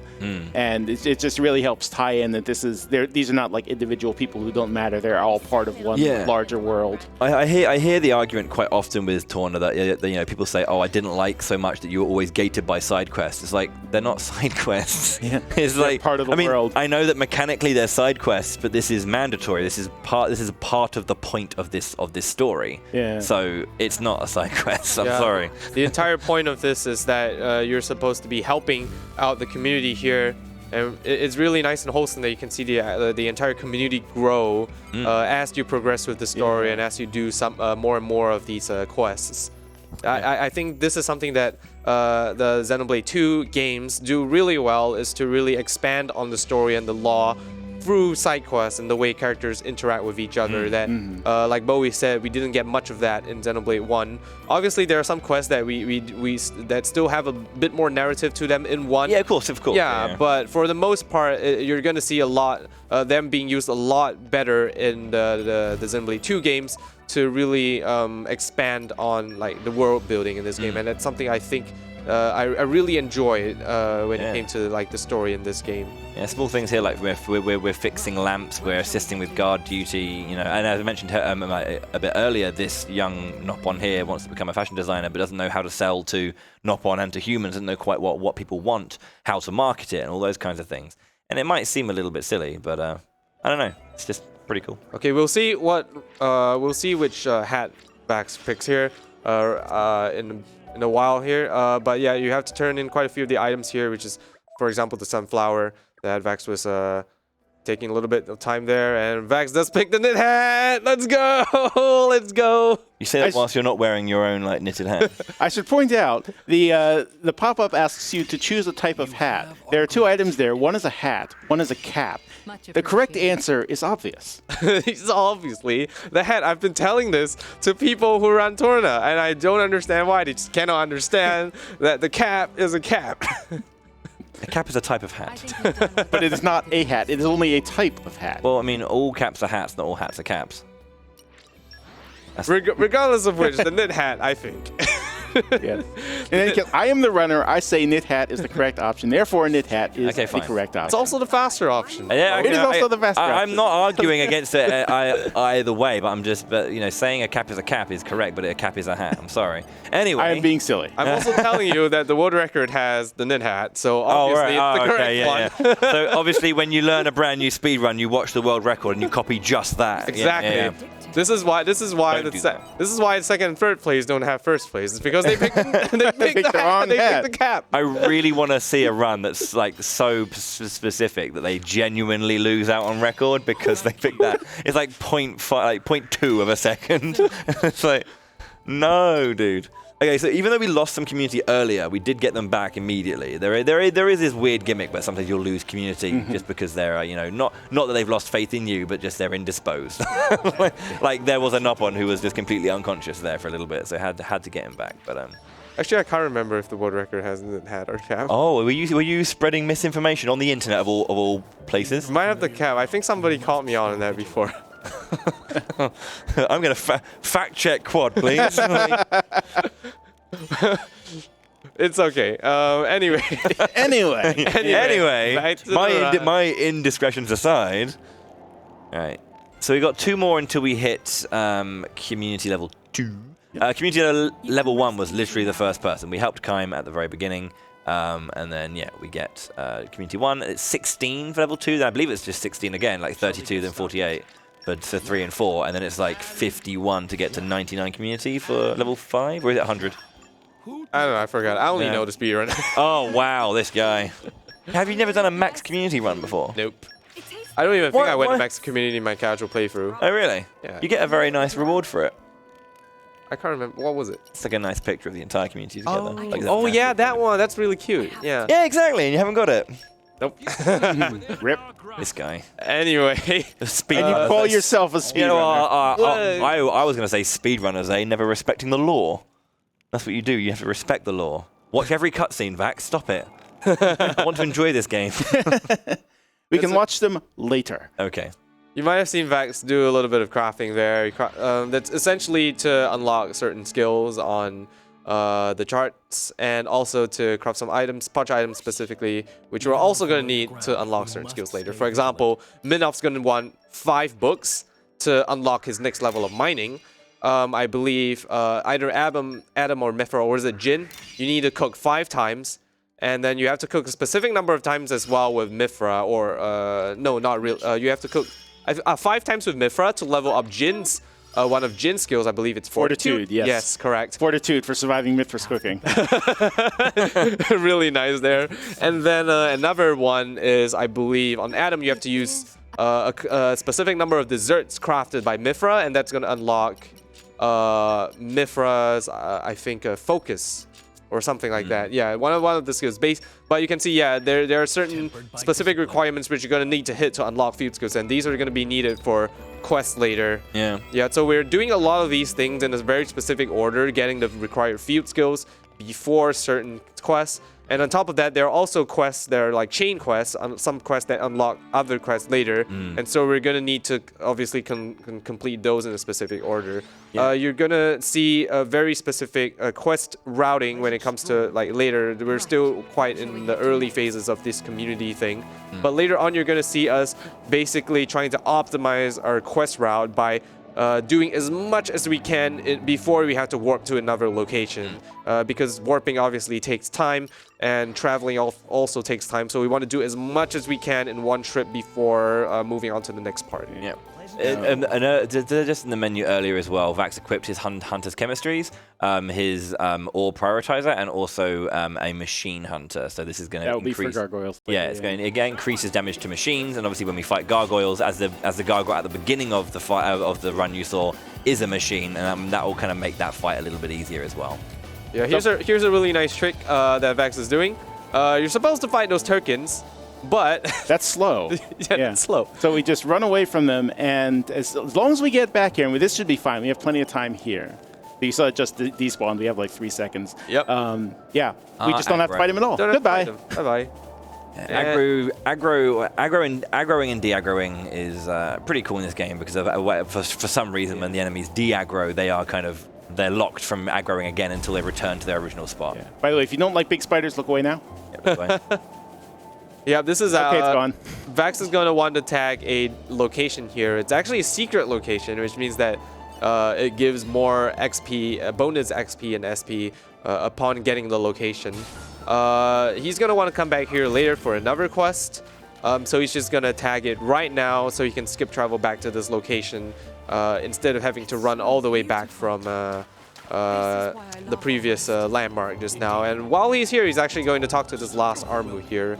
I believe he's talked to Free so far, and that's going to be required for this Armu quest. Yep. Was the last one, and actually this will give us community too, so we are just about to get on with the main story. Yep, and I did actually just mention, I believe, the routing here. No, actually no, I was confused because this gate here is later for the Mallows fight, but yeah, okay. I think Vax is gonna warp up to the Viridian Gate in order to fight the gargoyles.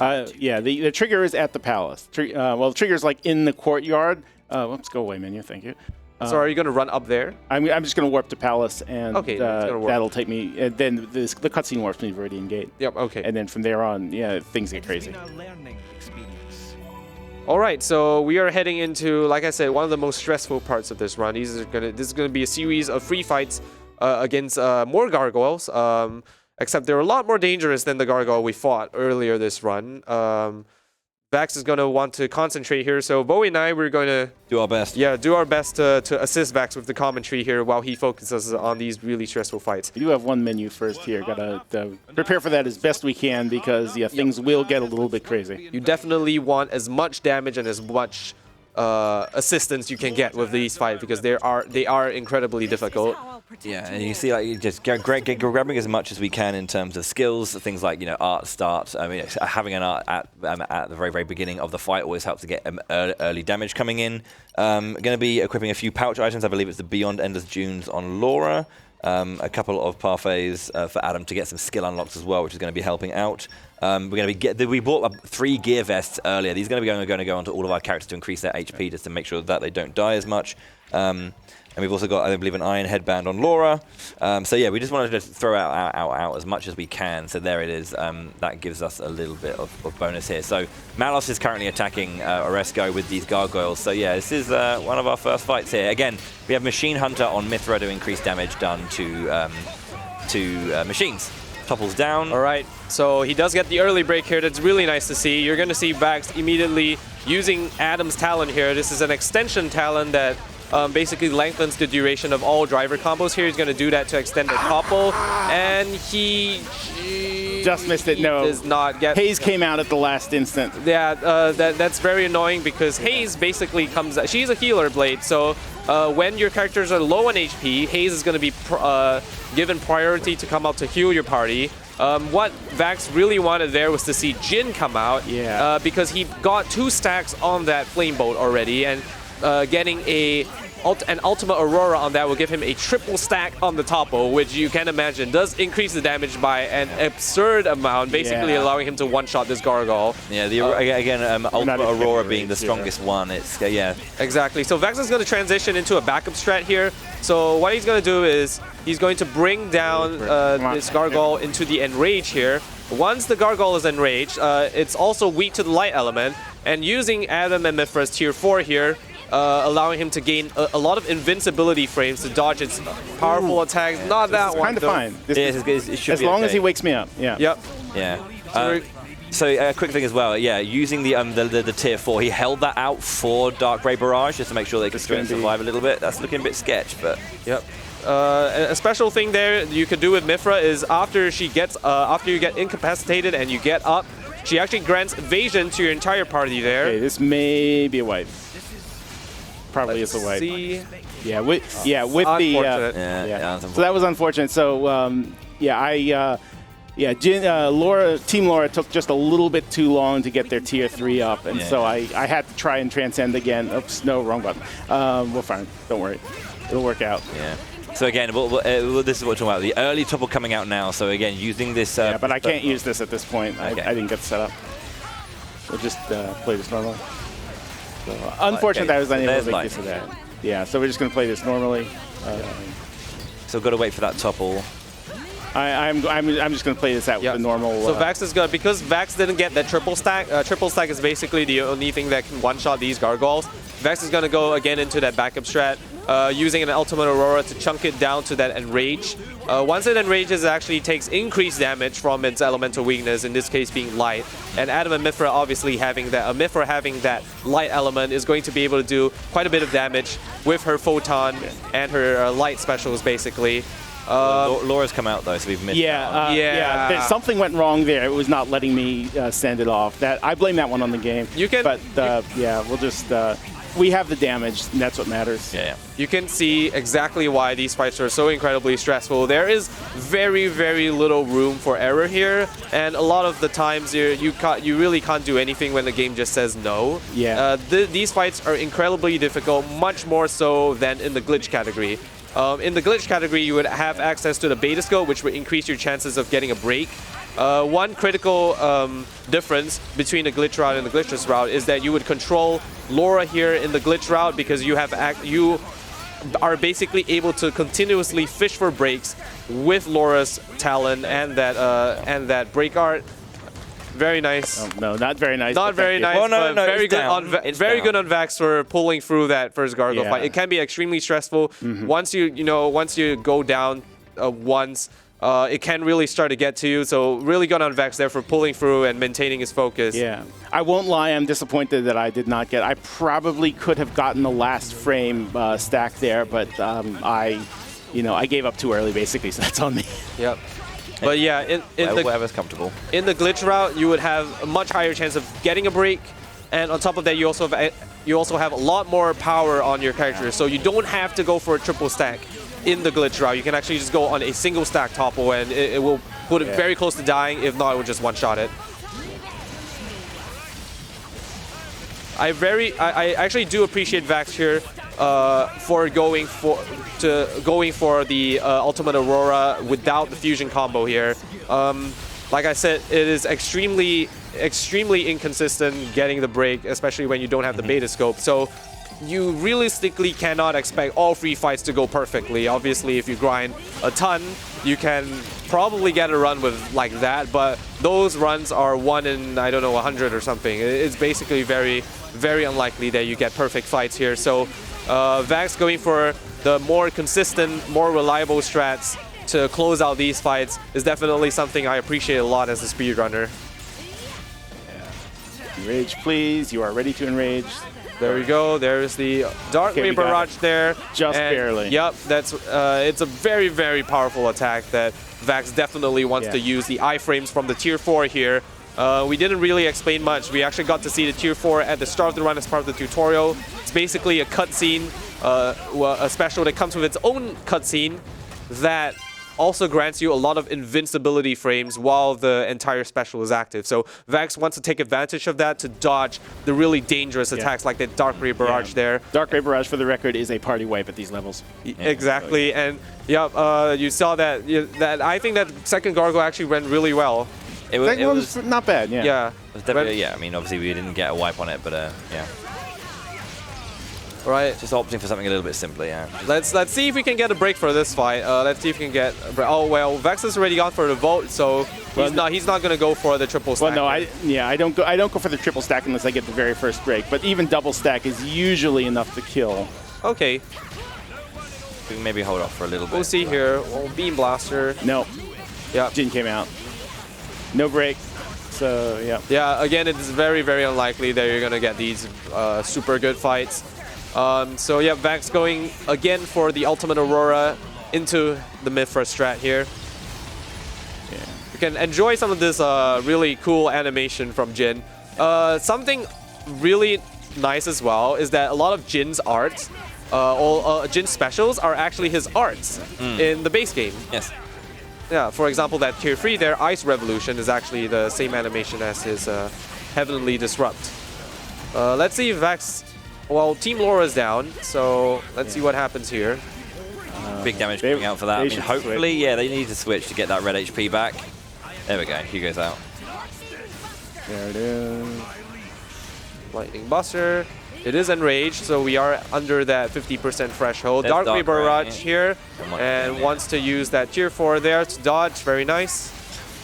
There's an interesting thing about tier 4s as well, just as a random aside, is that only Laura and Jin can do it at the very start, because it's that whole idea of both Blade and Driver sharing weapons and powers, and then this is something that Adam and Mithra try after seeing Laura and Jin do it a little bit.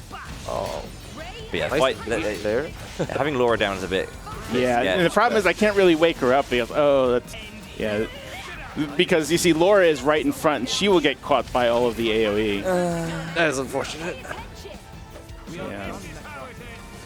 The really bad thing about dying as well is So that I'm going to deliberately wipe this fight Reset, because I need some party gauge coming out of this Yeah. fight. Yeah. And if I wake Laura up and immediately Win the fight, win the you know. fight, I have no party gauge, and that makes Melos 1 very sketch. So Yep. just going to reset and build party gauge in this fight. Yeah, party gauge is very important again for things like chain and also revival. Reviving does use a party gauge chain, the party gauge. But of course you want all 3 bars for chain attack as well. Interestingly with this game is that it does get preserved by saves. So again, it's an optional thing that some runners do. That they will save before. And I will certainly be doing it Yeah, here. you're doing. Yeah. Save before Malice 1, because if you like die and then just start the fight, you'll go back down to 0. But it is retained on save. So one of those things. So again, just going.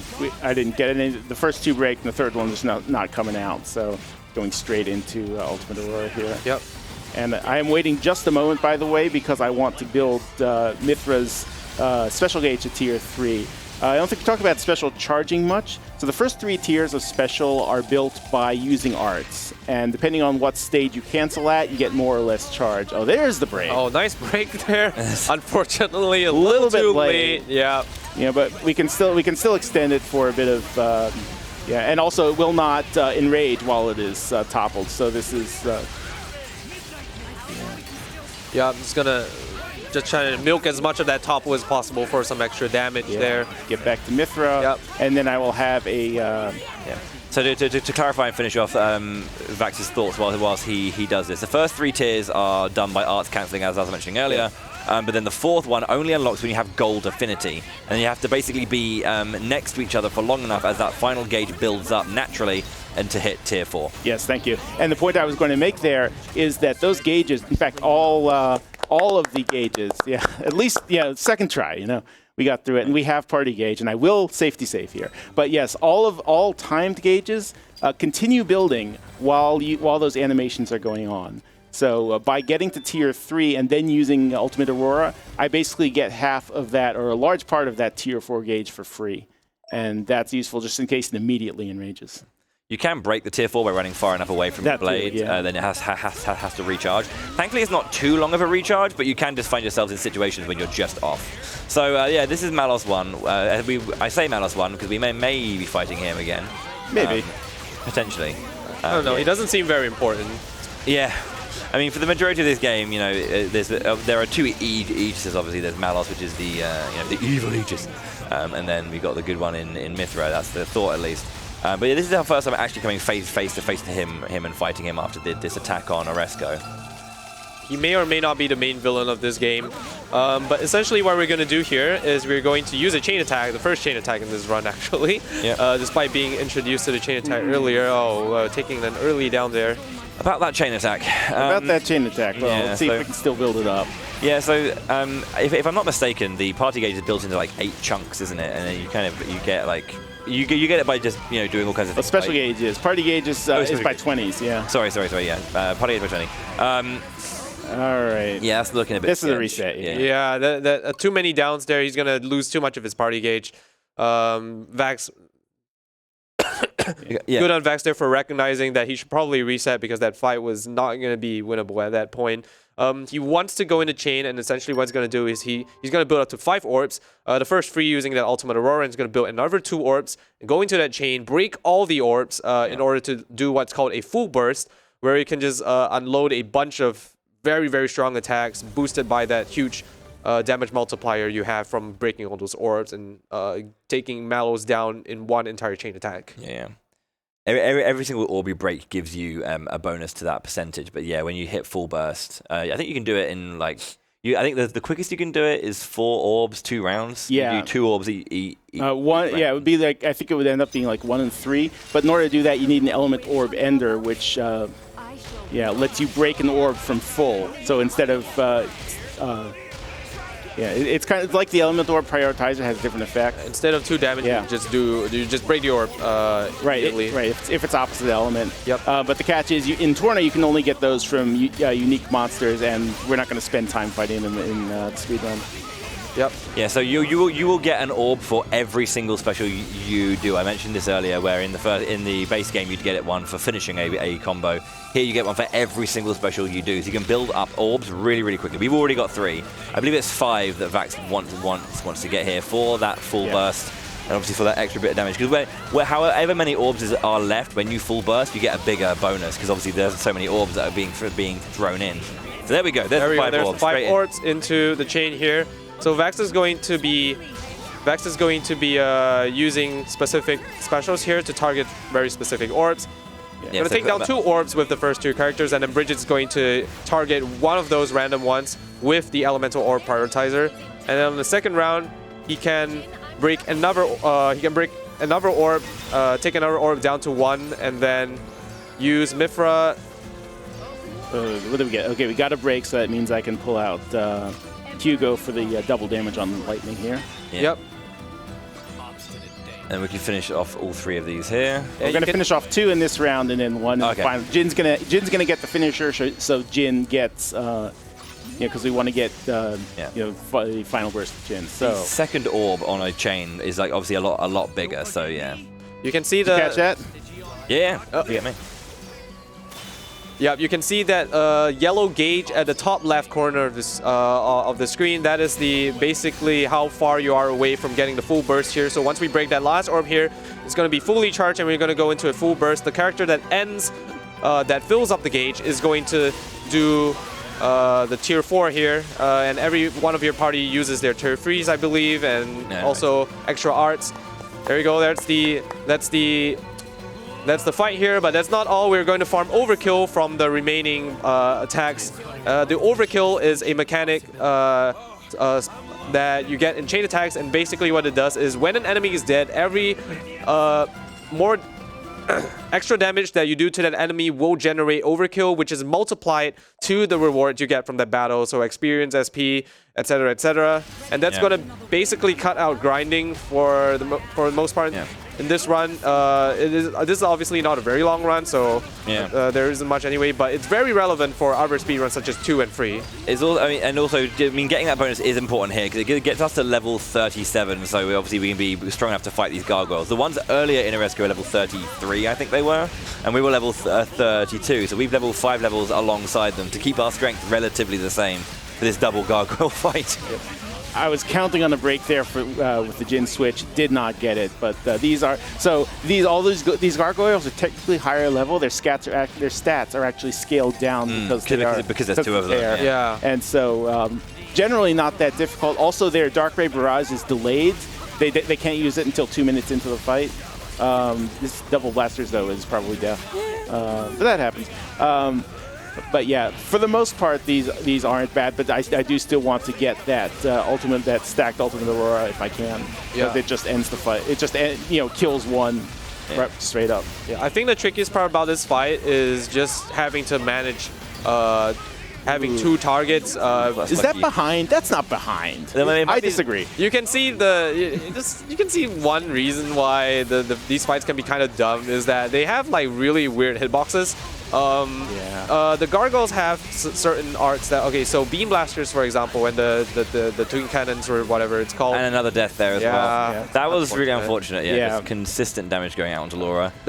I think the first death random like that as well, or was it just that was Jin just dealing too much damage as well? No, that was just bad luck to get the double blasters at that point. Yeah, double blasters it's fairly rare to see before they enrage. And just getting it at that point when I was not ready for it, it's bad luck. Fortunately, these fights do go by pretty quickly. So the double blasters and beam blasters have a deceptively large AOE, hits for almost 180 degrees. So even though it's kind of like a front AOE, you do want to make sure you don't stand you stand more far back to the side if you can. But then you also cannot go too far to the back because it has the tailblade swipe attack, which can hit you if you're behind it. Yeah. And so you kind of just have to stand in that a really. They just have stupid. Yeah, stupid. You have to stand an awkward spot at the side, and that's easier said than done. But there we go. There's a topple. There's a topple, but it didn't have anything to extend it. What I need to do is I need to get the break with Laura. Hopefully here. There we go. Oh, there we go. There's okay, now we're gonna get the stat. Need to get level 3 as well to get the ultimate Aurora. There it is. There we go. There's the ultimate Aurora. So this is what I wanted to do on the first gargoyle, and did not accomplish. But we're going to see some damage here. Nice. 6 digits. Yeah. Yep. Yeah, this game generally uses lower numbers just because it's a bit smaller. But yeah, six digits in Xenoblade 2 is very, very good for this point in the game. Yeah, that's the first gargoyle. And once the first gargoyle goes down, this fight's pretty much very easy from this point. Just gonna, you might not even need like a Ultimate Aurora for this. You just kind of just build up to. I'm gonna go for it anyway. But he's on break. He's on Element Breaker. It's an interesting one because it eliminates one of those orbs that we were talking about. But the annoying thing about it is it disables all reactions. So like break, topple, all of those. You can't do that while it's in that move. So nullified my break. So we didn't. Ultimately, we did get the break, but Adam and Mithra decided to show off, so we didn't get a stack. But we win, so it's all good. I do like Mithra's switch in Smash skill. Yeah, she just comes in swinging, like literally just comes in swinging. It destroys the enemy. All right, there you go. There's the mid game kind of gauntlet there. There's pretty much I mean, we're now going to be preparing. Like, basically, at this point, Malos sods off, and he's like preparing for his final fight. So we got to go through the final dungeon to meet him, but we can't do that until we get all of our affairs in order. So at this point, it's going to be Side Quest City, population vax, where we're going to basically be pushing as many side quests as we can to get to 48 community to unlock level 4. And we can't go on until that point. So it's going to be a lot of side questing to get this all done, and then we'll be making our way to that final fight. By the way, elevators are slow. Yeah, don't worry about those. Shut up. What? Is there something important that we have to mention? No. Oh, okay. No, you're just keeping silent. I wanted to shout out our two. Torna runners during the relay that both died here. Great. Yeah. They were a little too impatient to drop down into the womb there, and they both died to the fall damage, which is hilarious. Oh, no, that's great. Yeah, that's the reason that I was standing there for a couple of seconds, because you do need that. There is actually a very tiny space. If you can manage to land on top of those two circular pillars, you can drop immediately and survive, but it is very tight, and these characters control like tanks, especially in the air. So I would never go for it in a run. It's just kind of a curiosity.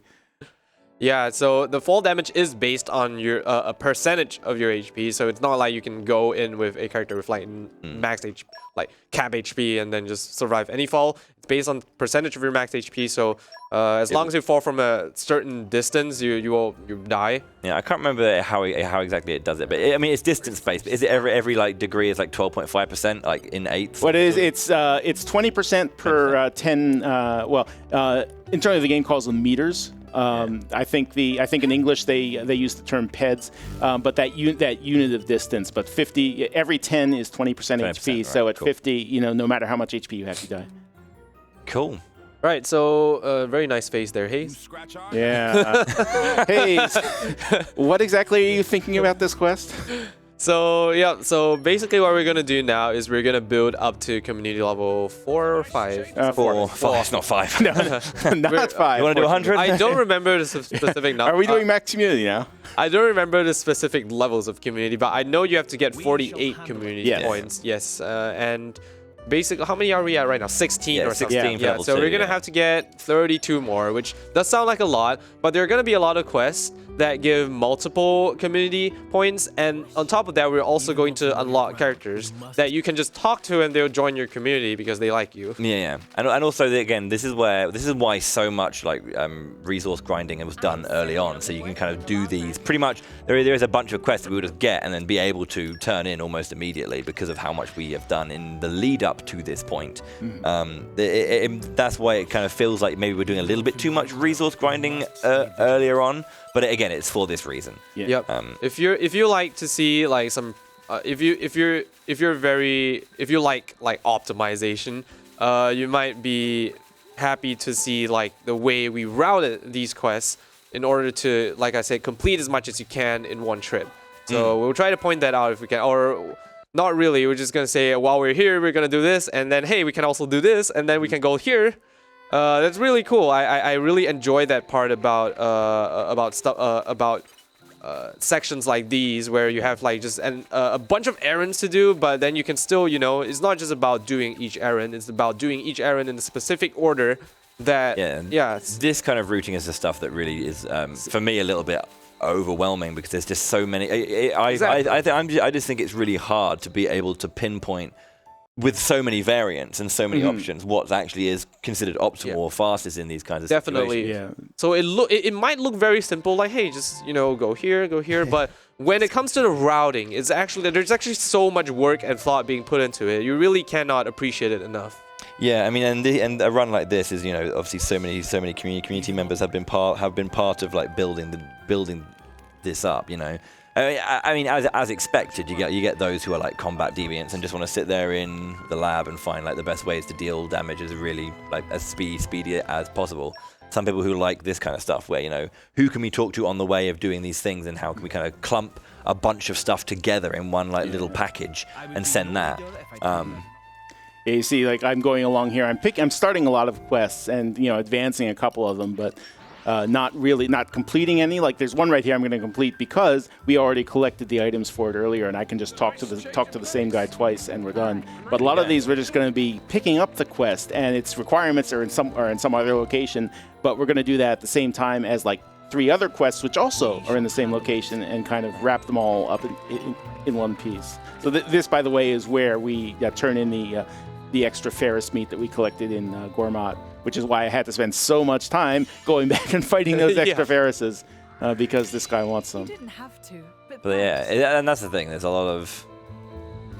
Yeah, as we say, whilst it does feel like it's quite long, it is actually a lot quicker than it feels, because it's just so like precisely rooted at this point, which is super nice. Yeah. And we have our Benny here, who is going to join our community. I believe right after you complete that quest, you unlock Benny as a community NPC. So just by talking to Benny, you get 1 extra NPC. Essentially, he's super happy that you managed to make a new like meat. You made a meatball stew. It's like you made a good bit of food, or tried out a new recipe. Yeah. And Benny really liked it. So he was like, "Thanks very much for making food not horrible." Yep. And while we're here, we're going to beat up this guy. And we started this quest back in Aletta Harbor, so that's why we went there first. Yeah. Yep. So yeah, this guy is a spy essentially who's been hiding out. We need to try and beat him up. Macneth. Macneth? Any reference to Macbeth? Definitely, right? Yeah. I mean, there's nothing quite like Shakespeare reference. Oh yeah, big fan. Oh, Triple stack. Triple stack, baby. ultimate aurora. So shall we see some big damage? Let's see how much we get. Oh, See, now if only I could have done that on that first gargoyle, would have loothed so much cooler. It would have looked so much cooler. This guy is not. Yeah. I'm gonna be salty for that till the end of my days. I swear. Vax is in his 80s. That one run. You watch, I'll do it. Yeah. So I believe rather than turning Macneth in, we offer them amnesty and like a place to stay. I think, and then but there's like, wow, really? Even though I'm, I think there's a little bit of tension with. Is it the Moradanians? No. Who's there tension with? I can't remember. I think part of like Sia. Sia, right. He's from Sia, and they were attacking. I think they were just rampaging the world, is what it was. And but Adam offers him amnesty in exchange for you're going to have to change your name, and we'll tell everybody else you died. Yeah. So basically, you have to become someone else. So yeah, they're like, thank you very much for looking after me or being nice to me and offering me a chance. So join our community. Mm-hmm. So we've done pretty much all we need to do in Aletta for this moment, and we're gonna go to Gourmet to do basically all the side cuts that we have at this point. And I believe the first one we're gonna do is the one in the graveyard here. We're gonna check out the gravestone here, and then we're gonna go back to the front of Torrigoth, and we're gonna, I believe, excavate a chest there. Yeah. So the backstory for this quest is this is the lady, the glassmaker we talked to, the glassmaker's apprentice we talked to in Oresco said her master is missing, and he went to Torrigoth. Do you happen to know anything about him? So maybe that's why Hayes was kind of making this. I'm not sure I want to put this quest face. But yes, unfortunately, we find that yes, he did in fact perish along with the rest of the town's inhabitants. But we're going to discover that he left his notes behind, and pick those up and turn them in. Also, before I actually open this chest, I'm going to pick up that wood point, because I remember I was short on muscle brain. I think I have 9 at this point. So Vax is going to pick up that tree here, and after opening a chest, it actually respawns, so you can get it again. If I need to. Hopefully I don't. Muscle branch. Okay, we should be good. Is killing me. Which is good, because when we leave this cutscene, we are much farther from that point, and I don't want to walk back to it. See? Way over there. So we have the 10 muscle branches. We can continue on to this next bit, which is Callie and Kelly, which are the two Gormati kids that we rescued once back during the story quests when they came to Gormat the first time. They've gone missing, and their father, who we talked to in Aletta, is looking for them.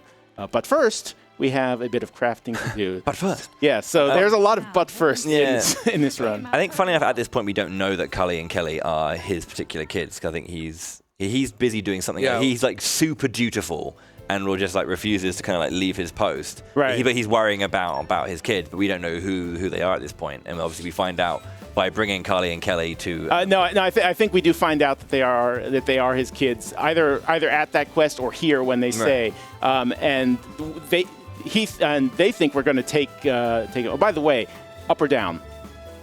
Oh, down. Okay. That's just saying you can go up that route to the right or down on the left here, and both are exactly the same time. And I find it hilarious that despite this long deviation around the side or up over the route, they end up it's like within a second. It's funny. But anyway, yes, we do I believe know at this point those kids are the children of that guy in Aletta. And they think that we are going to take them to Morardain, to a place of safety, as safe as anything is with Malus running amok. But instead, we are going to secretly take them back to Aletta to meet their father. You're coming with me. But first, yes, that is kind of the theme of this part of the Torna speedrun. But first, we are going to take them on a tour of Oresco. Because that is where there are a whole bunch of quests to be done. So this is the Glassmaker's Tome that we unearthed. I believe we needed 2 mining for this, mining level 2, Yeah. and that's why we needed to craft 5 books to unlock Minov's level 2 mining here. And the Glassmaker quest is actually very important because it's a prerequisite to quite a few of the quests later. I believe, planning for the future, which you would need the Glassmaker to make you an item for that quest. Yeah. And so to do that, you actually need to complete this quest first. Yeah, and obviously you don't really need to do the whole follow the footprints. We know where Carly and Kelly are, so we can go straight down to them. There is this whole thing with like the Cloud Sea. If you don't just jump down here like that, you can kind of like swim around some parts of the Cloud Sea to get to that cave with them. But we have them now back to Oresco. Yep, and we're going to take them on a big tour of the capital city. Because this one segment is really kind of a big loop, and there's a lot of people put some work into optimizing this, minimizing the number of skip travels we have to do. Because as you've seen, it's this game's fast travel system, but it's not that fast. Fast travel. Fast travel. So here we're cleaning the rubble around from Oresco that came up after the combat that Malos brought to the capital. Shout out to Tyler. Oh, Tyler, you obsess. This NPC here is called Tyler, and Tyler. Tyler is also a Xenoblade speedrunner, and has also done a lot of work in multiple categories for DE and also the glitch category for this game.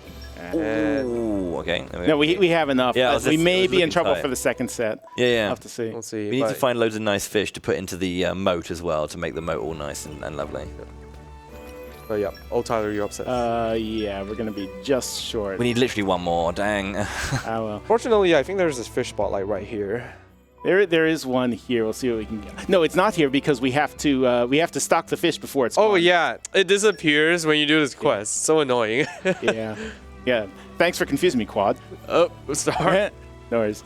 Yeah, it's a. I was. This is a tricky one because it's not a matter of how many of a specific item you have. Each fish is worth a different number of points, and so I have this kind of heuristic that I go by however many number of fish I've collected. That's plenty. Yeah. That should be that most of the time will get me the 200 points I need for this quest. But this time it didn't work out. I had it was kind of a little bit unbalanced. And so I was a little bit short. But again, as you saw, it's really just a quick pickup. Not a big deal. To turn one of those in, that's enough. Oh wow, that's great. Hey, now we have lots of fish. Yeah, and now I can pull them from that fish point. I can pull the fish that I just restocked.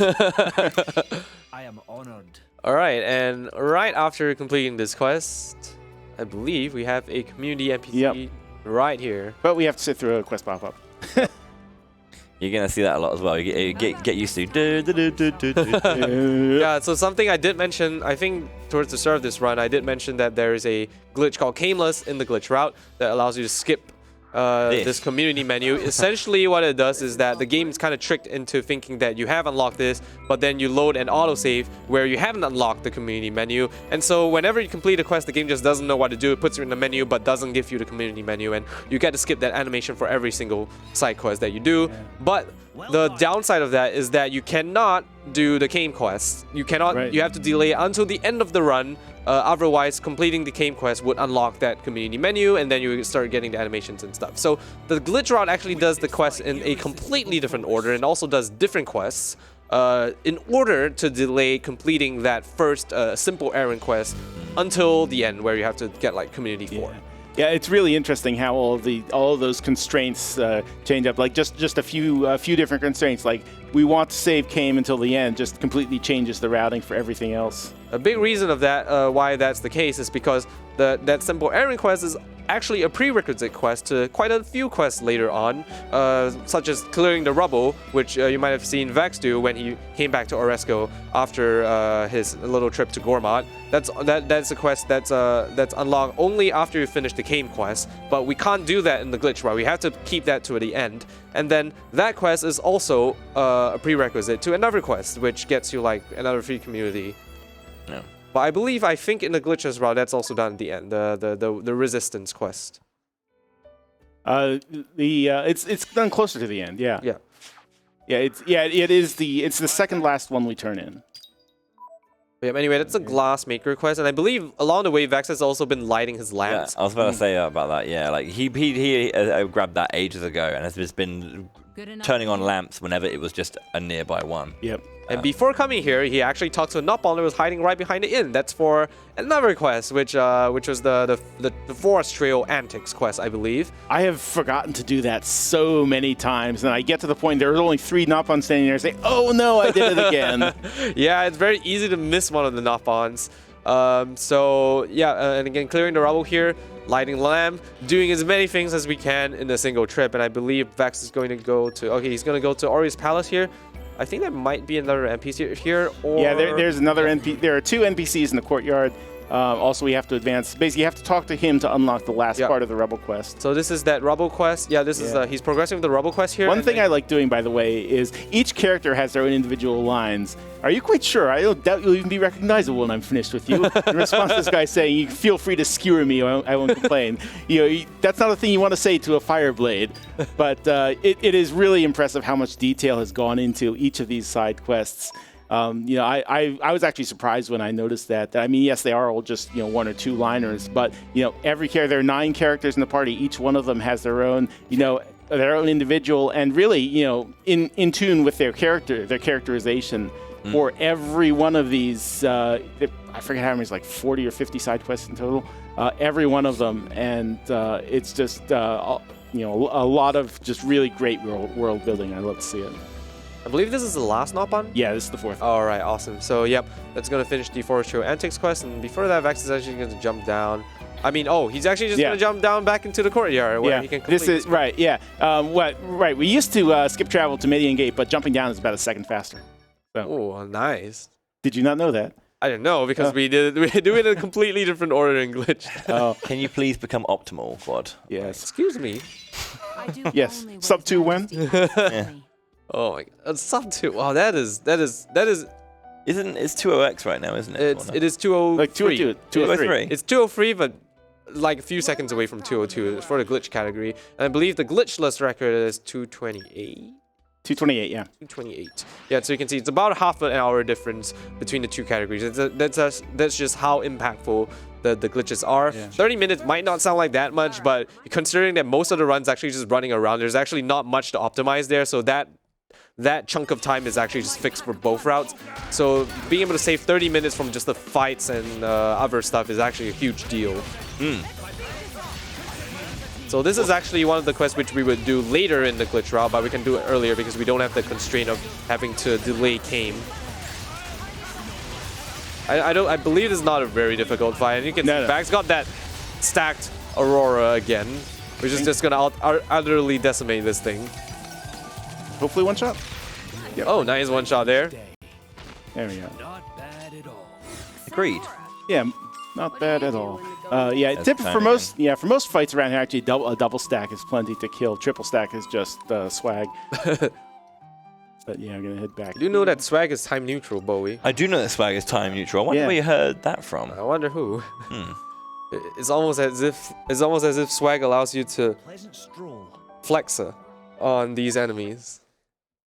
As if. That was that was really good. All right. So we got 2 there. Look at that. So many community ones. Just racking up that community. Yeah. Ooh. Yes, Give me it's- that. Yeah. Have my thanks. So we are going to start seeing more quests to give out 2 and 3. So it is a bit of a long slog to Community 3. Yeah, well, I mean, although nicely here, because we're going to be now going to be making our way to a letter, I believe, Yeah. to turn in a couple more quests. That includes Carly and Kelly and their father. So that's a nice chunk of 3 there. Plus, I think another quest gets done. Right. So we just got an increase of 4 here. Right. Duplicity, I think, gives you 2. Oh, you already had McNeff. You're Right. gonna get another one. Right. We already have McNeff now. Now we get the guy who made the initial request. So we that's get him 1. to our community, and then we get the 3 from. Yeah. So we're going to start seeing a number of those quests with multiple people, and it is a long slog to Community 3, but 3 to 4 is actually quite a bit shorter. Yeah, because all the quests there give you like multiple, and then on top of that you also have even more of these community NPCs. I believe Thicker Than Blood here actually gives you an extra community NPC over in Gourmand. Yes, it does. Which we'll be I picking them up later. Yeah, we're gonna pick them up later. Loading between continents, so if you go from the Torna Titan to Gourmand, that actually increases like the load times because like you have to load a completely different area. So we're gonna try to minimize having to travel between the 2 continents. So that cleans this up, and this kind of starts the second loop, if you will, of quests that we're going to do. These last quests, like this making up the numbers quest that I'm going to pick up here at the top. Ah, yes, this is another one which the Glitchless has to, the glitch category has to delay all the way until the end. This is a really easy quest to do. You just have to talk to a bunch of people. But yeah, it's locked behind the Rubble quest, which is locked behind the Cane quest. Yep. And it gives you like what, free community, so it gives you a ton of community, and it's Yeah. extremely easy to do. So, and also gives you very good rewards, like an Ox Core Affinity Max Attack free, very nice boost to your damage. Yeah. So yeah, definitely want to do that quest. And that's actually going to be the final quest that we turn in Glitchless as well, for a slightly different reason. You were talking earlier about the time it takes to load between the 2 Titans, and if you turn in right, because turning in the safety measures quest, we were talking about one of those final ones that we go back to Gourmand for. That unlocks a community free community member, but that community member is in Gourmand, and so you have to go to Gourmand to get them. And if that unlocks your community 4, returning here to Aletta to go into that cutscene has a very long load. So instead, or into Orisco. So instead, we go to Aletta first. That allows the Torna graphics to load this side, and that reduces the cutscene load time for the story cutscene at Community 4. Yeah, you can see even stuff like this gets factored into routing. When you have to load into a different continent, the game has to reload everything. That actually increases like your load times. That's all factored into the routing. So we have to account for that when we route our requests. Yeah. Yeah. By the way, is check out our #1 community member here, #1 fan, sticking himself in the #1 slot. Bosh. That's level 3 as And well. that's level 3, yep. Yeah. Nice, and yep, and very intentional here, getting level 3 off of this quest, and once we get to community level 4, it gives us access to another quest, which is right here. Yeah. This is the, I believe the, what was the safety the ship measures quest. or the planning for the future? Planning for the future. Yeah, There we go. which is a prerequisite for safety measures. So again, this big tree of quests, and you have to complete all the prerequisites before the next quest is available. Speaking of tree, that's where the muscle branch comes in as well. Indeed. Yeah, Yes. exactly. Yes, and that is why something I haven't really mentioned up to this point. Every time you get a quest, you may have seen a little pop-up saying set this as active, and most of the time I just mash A and B, and whichever one I get is fine. But for this particular quest, I've set it as active. You can see in the bottom right I have the next objective. So I have to do a couple of talking to people first. But when that gets to the point where it's collect muscle branches, it will show me the number that I have right now. And so I can see that without having to open up my menu, which is obviously very slow. And so that is why this particular quest, I set that as active. These, by the way, the four, those Nopons that were scattering trash, and then we found them scattered around the capital and told them all to say sorry, and they did. And now they're kind of ruminating in their back corner about what to do next. And we say, well, how about joining the militia? And they think about it. We'll see what happens with them. But this is the making up the numbers quest that Quad was talking about. It's really easy. Just talk to a bunch of people. Yep. And I believe Vax already has enough muscle branch here. Yeah, I should have 10. I did mention before, if you don't have enough muscle branch here, there are basically no good spots. So if you're short on muscle branch here, you're gonna spend a lot of time. Yeah, you're just gonna be very sad while you farm it out. Especially if you don't get that muscle branch in that first pull. Yeah, that's really sad. They respawn again and again. Yeah. All right. So what do we got? 10. All right. There we go. Oh. Yeah, we didn't fail counting. Yeah. Congrats for counting properly. Yay. Yeah, I mean, I don't like to overstate how difficult it is, but, trying to keep track of all of those pop-ups, without stopping and reading them, because you don't want to stop, you want to keep running, is not, it's not trivial. So, it's a thing I like to focus on when I'm doing it, and I'm happy when I get it, when I get it right. So this is another place where I did a little bit of rerouting to reduce load time. So instead of going straight, there is a cutscene for a quest that we're about to see, but before going into that, since we just traveled from Gorma to Torna, I am first going to talk to this NPC over here. Don't worry about the texture pop-in as well. That's just a thing. Yeah. Oh, I know. This one's the Power of Love quest. Right. Yeah, yes. You're going to start that. There's a cutscene here right outside the inn. Like Vax mentioned, if you just come here right after coming back from Gorma, it's going to take like it's like a 10-second load, and as you see, doing it this way, it's instant. So that's right. A nice fat time save. And while we're here, we can talk to, I believe, the glassmaker here. Yep. She's gonna give us something that we need to do the planning for the future quest. Yep. And then we can talk to. Yes. NPC here. Yep, and if you get here and he's not here, you're short on muscle branches. And you feel really sad, you go back to Gorma and collect them. Yeah, I have to remember, it's after talking to that dude, it's going to Yanchik Harbor. I forget it too sometimes. I believe sometimes I try to go to like, I forgot Radiant where. Gate, yeah. Yeah. Because after you talk to this guy, then you go back to Viridian Gate. It's very easy to forget. You have to come back to Yanchik Harbor for this part. Yep. +2 again. You have our gratitude. And we're going to get another +1 when you go back turn in the quest. So, yeah. We're at 34 right now, so we're very, very, very shortly coming up on that 48. Mm-hmm. And now back to... Fortunately, Lasaria and Oreska are all part of the Torna Titan. And so this is a fairly quick travel. We don't have to worry about too many loads. It's still, it's not fast travel. It's not Xenoblade 1 fast travel, but it's, it's good. It's good travel. That's some pretty good travel there. Yeah. So turn this in, and this is again going to unlock that safety measures quest that Quad was talking about earlier, which is one of the final quests we do. It's going to give us a total of 3 or 4 people. Well, 3 people plus there's an extra free NPC we can get along the way. So effectively 4. Funny thing about this quest, by the way, this used to be the final quest we turned in for this route, for Glitchless route.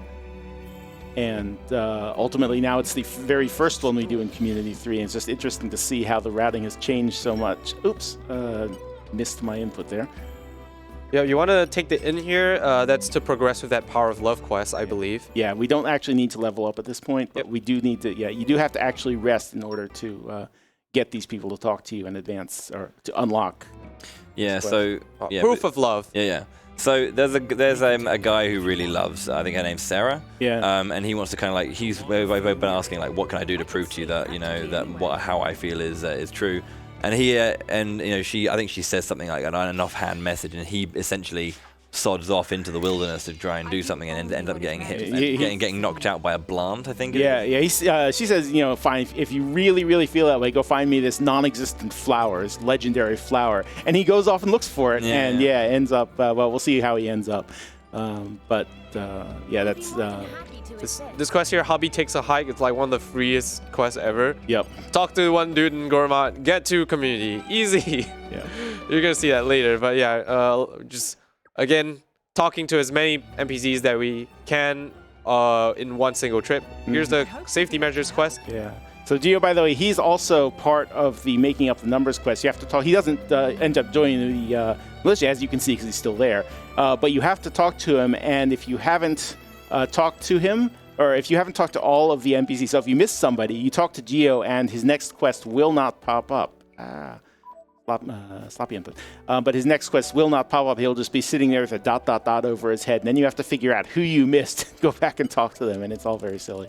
But yes, we have that done. We are in that quest. Now we can go back to Gourmet. And this is, again, we're going to be finishing off a couple of quests and a couple of free NPCs all at once. Yep, I believe we have an NPC right here at Lasham Cove. No, that's the one. That's after safety measures. Right. Okay. So first thing we do here is we have to find out where Lyta is. Of course, we know. We have to talk to this guy. Right. As speedrunners, we know where she is, but the characters in game have to learn, the flag way, where she is. And so we have to do that. But now Lyta has spawned, and we can talk to her. But first, we're going to get our free NPC over here. This one's from the Thicker Than Blood quest. Yeah. Yep. And you can see in the dialogue, too, they reference the quest, whatever unlock quest. Like this one's talking about how Kelly and Kelly got reunited with their dad. And so it's just, again, really nice to see how they're tying everything together. All of these, they're not just individual quests. They're all part of a larger narrative, a larger world. I should mention that Homesick Mechanic NPC that told us where Lyta is. He also gives another quest called Taste of Home. This is a quest specific to the glitch route and is extremely obnoxious. Yes. Because you have to get this very rare collectible called the Bird Clam, which you only get 2 spots from, or 2 to 3 spots, on the way to that camp at the back of Gourmet. And it's like a 20% drop, and you don't have a G on skill at that point. Yep. So it's extremely obnoxious. I believe it was actually able to be routed out of the glitchless route. I think because of that proof of love, or partly because, we swapped it for lighting the way, actually. I see. Yeah, so, but it's still a necessary evil when it comes to the glitchless route, just because we're so, the glitch route, because we're so constrained by the number of quests that we can do due to having to delay Came. But yeah, so you can see that that's another difference between the two categories. Yeah. Lighting the way was originally not part of the glitchless route. We kind of skipped it because, as short as it seems to be, there's actually a lot of time taken up in the cutscenes when you talk to the guy. And so we were thinking that, collections, since we're already collecting other stuff anyway, this is just as good. But ultimately, no. Lighting the way was better. So that's what we did. So now we have, we have what we need to convince Waiton to help us, i.e. his daughter. And so we're going to go back, and he will help us finish off the safety measures quest. And this is where the puzzle tree and deerwood that we were collecting way, way back in our first visit to Gourmet come into play. And I'm pretty sure that I have both 4 deerwood and 8 here, but have collected over the run 11 puzzle tree, which means I'll be able to skip talking to Lyta, which is a 5-second time save. Yeah. So again, one of those things that we'll find out if I was right. But if you count accurately, we'll save you just a little bit of time. Yeah. One nice thing about Lyta is that she actually does give you 1 set of the collectibles you need to turn in for this quest, which is nice. But if you can avoid having to talk to her, that's some nice bonus time save. Before we do the quest, we're actually going to talk to the Napan that spawns in here. I think this Napan's like your fan or something. I don't know. Yeah, he spawns in as soon as you finish the Malice 1 sequence, and it's just you did such a great job. I'm your fan. I want to be friends with you. So let's see, what do we have? We have plenty. Here. No problem. Easy. So I believe that's the safety measures quest. Yes. And like we mentioned earlier, this spawns another NPC in Gourmet that you can pick up. Yep. Another +2 as well. So we should be into the 40s now. Let's take a look. You have my thanks. And that is 41. We're going to have another free from the making of the numbers quest, and then we have one more from the free NPC in Gourmod, so we're gonna have 45. And I actually did slightly out of order, yeah. I did a couple things slightly out of order, but it's cool because it's not that important. So Dan, I think there's the bland, the proof of love. Yeah, the bland. We still have to go back and play with the bland, but it's cool. It's that one is not. It's not critical which way you do. It's a little bit. It's also an inn-based quest, so if I could have tied it in with going to the inn there, it would have saved a little bit of time, but it's not, you know, it's like a few seconds, not a big deal. So I believe, another thing about the, like we're keeping track of, like, we can see like how many community points we have right now. I guess that's one benefit of the glitchless route. Not really, because you know exactly how, like, what quest you need to do. But in the glitch route, you would actually not be able to see this menu at all. So you kind of just have to, you know, if you miss a quest and then you get to the end, you wouldn't know until you get to the end, and they're like, hey, why is this cutscene not here? Oops. Yeah, that could make it difficult. Yeah. So this is again this. You know, if I had done Blant earlier, this would give me the 48, and we'd be done. I could just walk straight into Letta as it is. We'll go to Turcos Plateau, which is that secret location I picked up earlier.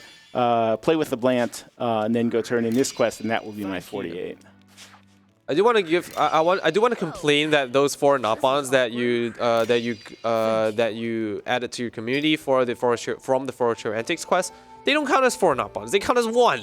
Yeah. It's so annoying. It is. It is. It would have been so much better if they gave you 4 separate Nopons. That's an extra 3 community members, which actually would free up so much of the routing. Yeah, I think because of an NPC you can talk to, you can pretty much just skip out on Proof of Love, I think. Yeah. And Proof of Love is like, what, a 2-minute quest? Or, at least. It's like a couple minutes. Oh, bloody Nora. That's fine. Caught me by surprise there. We're here in the Turquoise Plateau, where we're going to have to beat up this Blant here. So up to this point, you've seen some pretty cool strats like, Ultimate Aurora.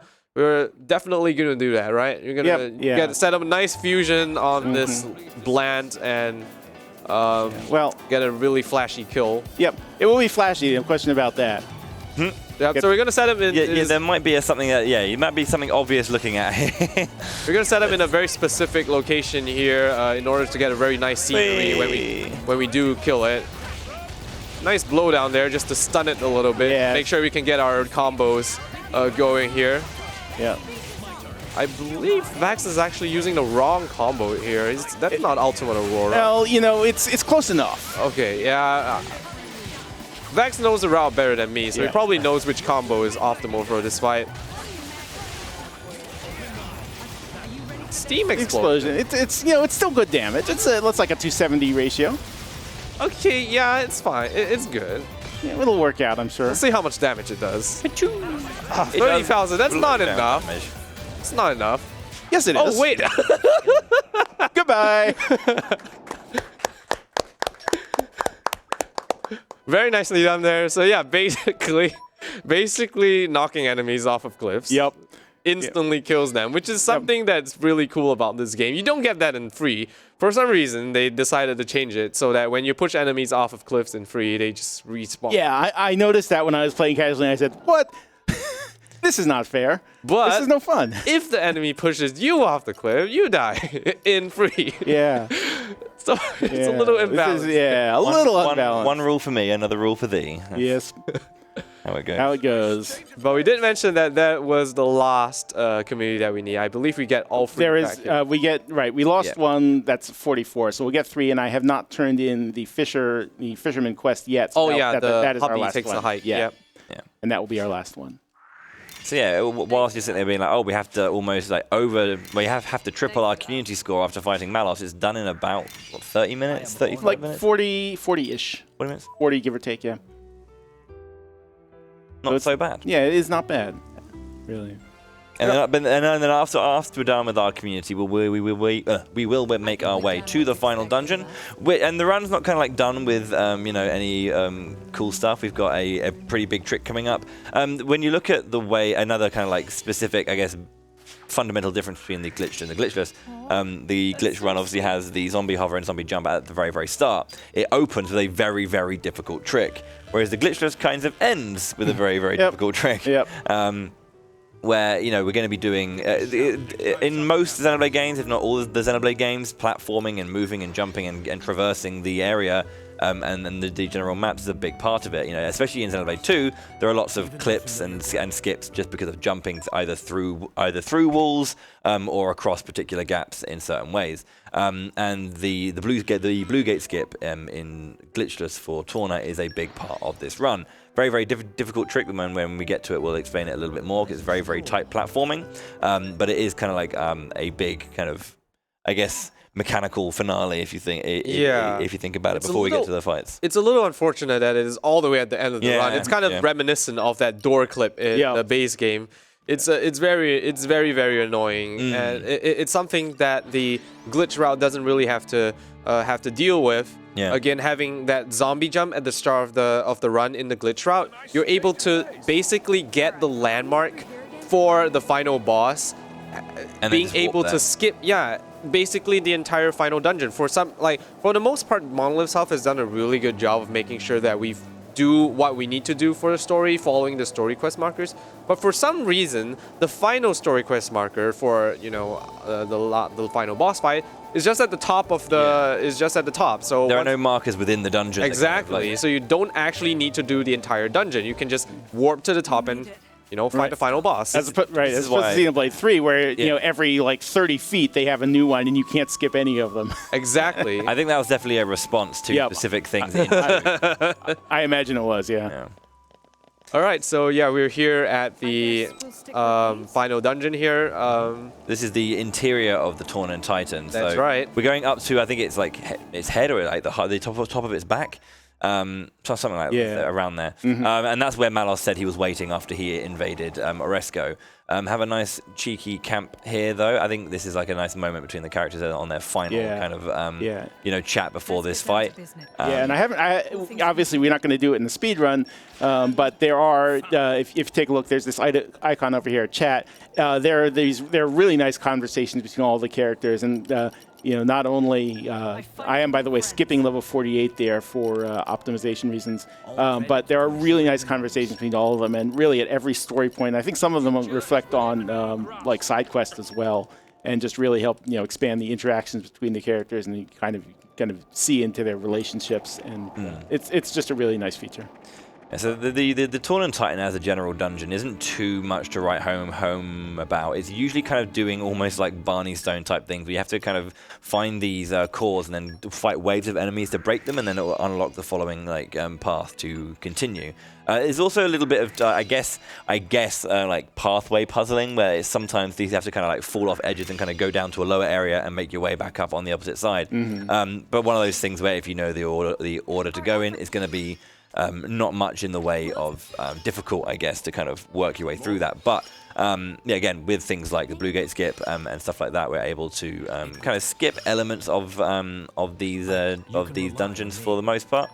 So getting off a few kind of set up. This affinity max attack is, as you can see, 40% increased damage when you hit that gold affinity. So giving that to Mithra and to Jin just means that those two are going to just deal nuts amount of damage. And again, this is on top of all of things that are already happening. There are so many multipliers in this game and so many buffs that are being stacked up. Again, that goes on top of Jin's ability to increase damage just by switching in and out all the time. So you've seen already the difference between the typical three-digit damage, sometimes four-digit damage that we dish out normally, and then the 100 and some thousand that we get from the fused Ultimate Aurora. Just learning how all of those multipliers work, how we can stack them together and make them all work in concert to build up to those really big damages is a large part of making the speedrun work. And it's just really a lot of people in the community put in a lot of effort to figuring all of this out. Because the game doesn't explain a lot of this. It doesn't go into a lot of the details, and it's just really impressive how far we've been able to push it as a community. So here's one of our first cores. Again, these are waves of enemies, and you'll see like either harder waves and bigger enemies the further in we go. A lot of these little Parasax enemies are going to be our targets for the most part. Weak against fire, which is pretty nice considering Laura is fire, but still, Jin's huge. Right. Yeah. the fire weakness is kind of much less effective than Jin's just huge damage. Generally existing, yeah. Yeah. He is insane. Like Jin is in lore considered one of the strongest blades that isn't the Aegis, I guess. But like, they really hammered it home here with this game. Jin is a monster. Incredibly strong, yeah. And you might have noticed that Lodronite chip that Vax gave to his party. His main damage dealers in that menu just now boosted their auto attack up to in like the 700s range, which is really, really nice. You're going to want as much damage as you can for all of these fights, and of course for the final boss, which is going to be very, very tight when it comes to damage. Or if you are missing, for example, like a break, you're going to be short on quite a bit of damage. Yeah, and one more thing to note about like the difference between the glitch route and the glitchless route. So we had like what auto attack. Oh, tutorial glitch! I just got sent out of battle there. That has killed me in a couple of. Well, it's just killed me again. That's unfortunate. Yeah, so it's a glitch with these Barney stones that again, just like tutorial fight, can take you out of battle, and there's nothing you can do about it. Literally nothing. That's extremely unfortunate. And one really bad thing about dying is that you actually lose a lot of affinity, and Jin has extra damage at affinity on top of that affinity max attack, and you also lose all your Vanguard switch stacks for your transmigration buff, and so you just lose a ton of damage. Yeah, it's a ton of damage. Basically, it's like a minute or so of time lost. But anyway, sorry for interrupting. Go on. No. That's fine. It's important. Yeah, it's important to add that detail, but yeah. What I was mentioning was the difference in auto attack stats for both routes. So you have auto attack in the. Oh man, extremely. So it's even more than a minute's time loss. But unfortunate. Yeah. Unfortunate, yeah. But yeah, 700 auto attack range for the glitchless route. In the glitch route, you would have like 900s or maybe like, I don't know. I think it's over 1,000 at this point. It's over 1,000 for Jin. I believe Mithra will have like about 800 to 900. And those are from the core chips that you get from the glitch at the start of the run. So you have like that insane power for basically the entire run, and even more power than what the glitchless route can get at this point. Yeah. So it's a huge boost, and it makes a lot of the fights a lot easier. And imagine if Vax had that power for this fight, even if he couldn't skip, even if he couldn't just skip the final boss fight, having like or final dungeon, having that extra, I don't know, 20%, 30% extra auto attack is gonna make a lot of these fights so much faster. Yeah. So that's unfortunate. We'll call it marathon luck. Definitely marathon luck. Yeah, it's very funny though. I had for the longest time running this game, I had never seen that glitch, and then just starting, I guess about a month ago, just in a couple of practice runs, I got it in like twice in 3 runs. I'm like, what's going on here? There we go. There it is again. Yeah. It almost feels like you're killing one wave way too quickly, so the next wave can't spawn in time. Yeah, so I'm too good. Too fast. Yeah. So this is actually a very, very strange phenomenon with certain games where going too fast is actually bad for you. It doesn't matter. I'm not going to mention it because it doesn't really matter, but like there are a few examples of that is a thing, and it's a very peculiar part of speedrunning. Yeah, it is. Being too optimal. So yeah, I mean, this is where like things like potions and switching for HP is really, really important. And, you know, whilst it'd be nice to bring out Haze to do healing, right? That just you lose so much. I'm gonna have to do it here anyway, though. It's just too tight. Yeah. Even just between that first and second wave, losing all of that affinity, losing all of the battle stacks, everything is just but too much of a loss. What you're also seeing here is something that I like to call Jin damage. Whilst Jin is obviously mega powerful and can kill everything, it also means that every enemy looks at you because of how much damage you're dealing. Like, you know, Team Hugo cannot keep up with Jin's damage. He just does too much, and they cannot hold aggro. It's the only real kind of downside to certain parts is that Jin is so much of a monster. Yeah, we haven't really explained it super into detail, but basically the more damage you deal, the more aggro or hate you generate from enemies, and the more aggro you have from an enemy, where basically the character with the highest aggro from enemy will make that enemy target you. And like we did mention, more damage equals more aggro, which means more damage. Tier 4 was safe. Yeah, I know, but I was like, bring it down to the wire. This should be the final enemy in this fight. This is the final one, yeah. So yeah, again, we haven't. Oh my goodness, it's still alive. Don't lose. Oh. It tried. It tried. Okay. It tried. Yeah, typically don't want to use your tier 4 because it's slow and it actually does very little damage for this game. It's very tier 4s are extremely surprisingly, yeah. Unpowerful. Like the Jin's tier 3 is far better than his tier 4.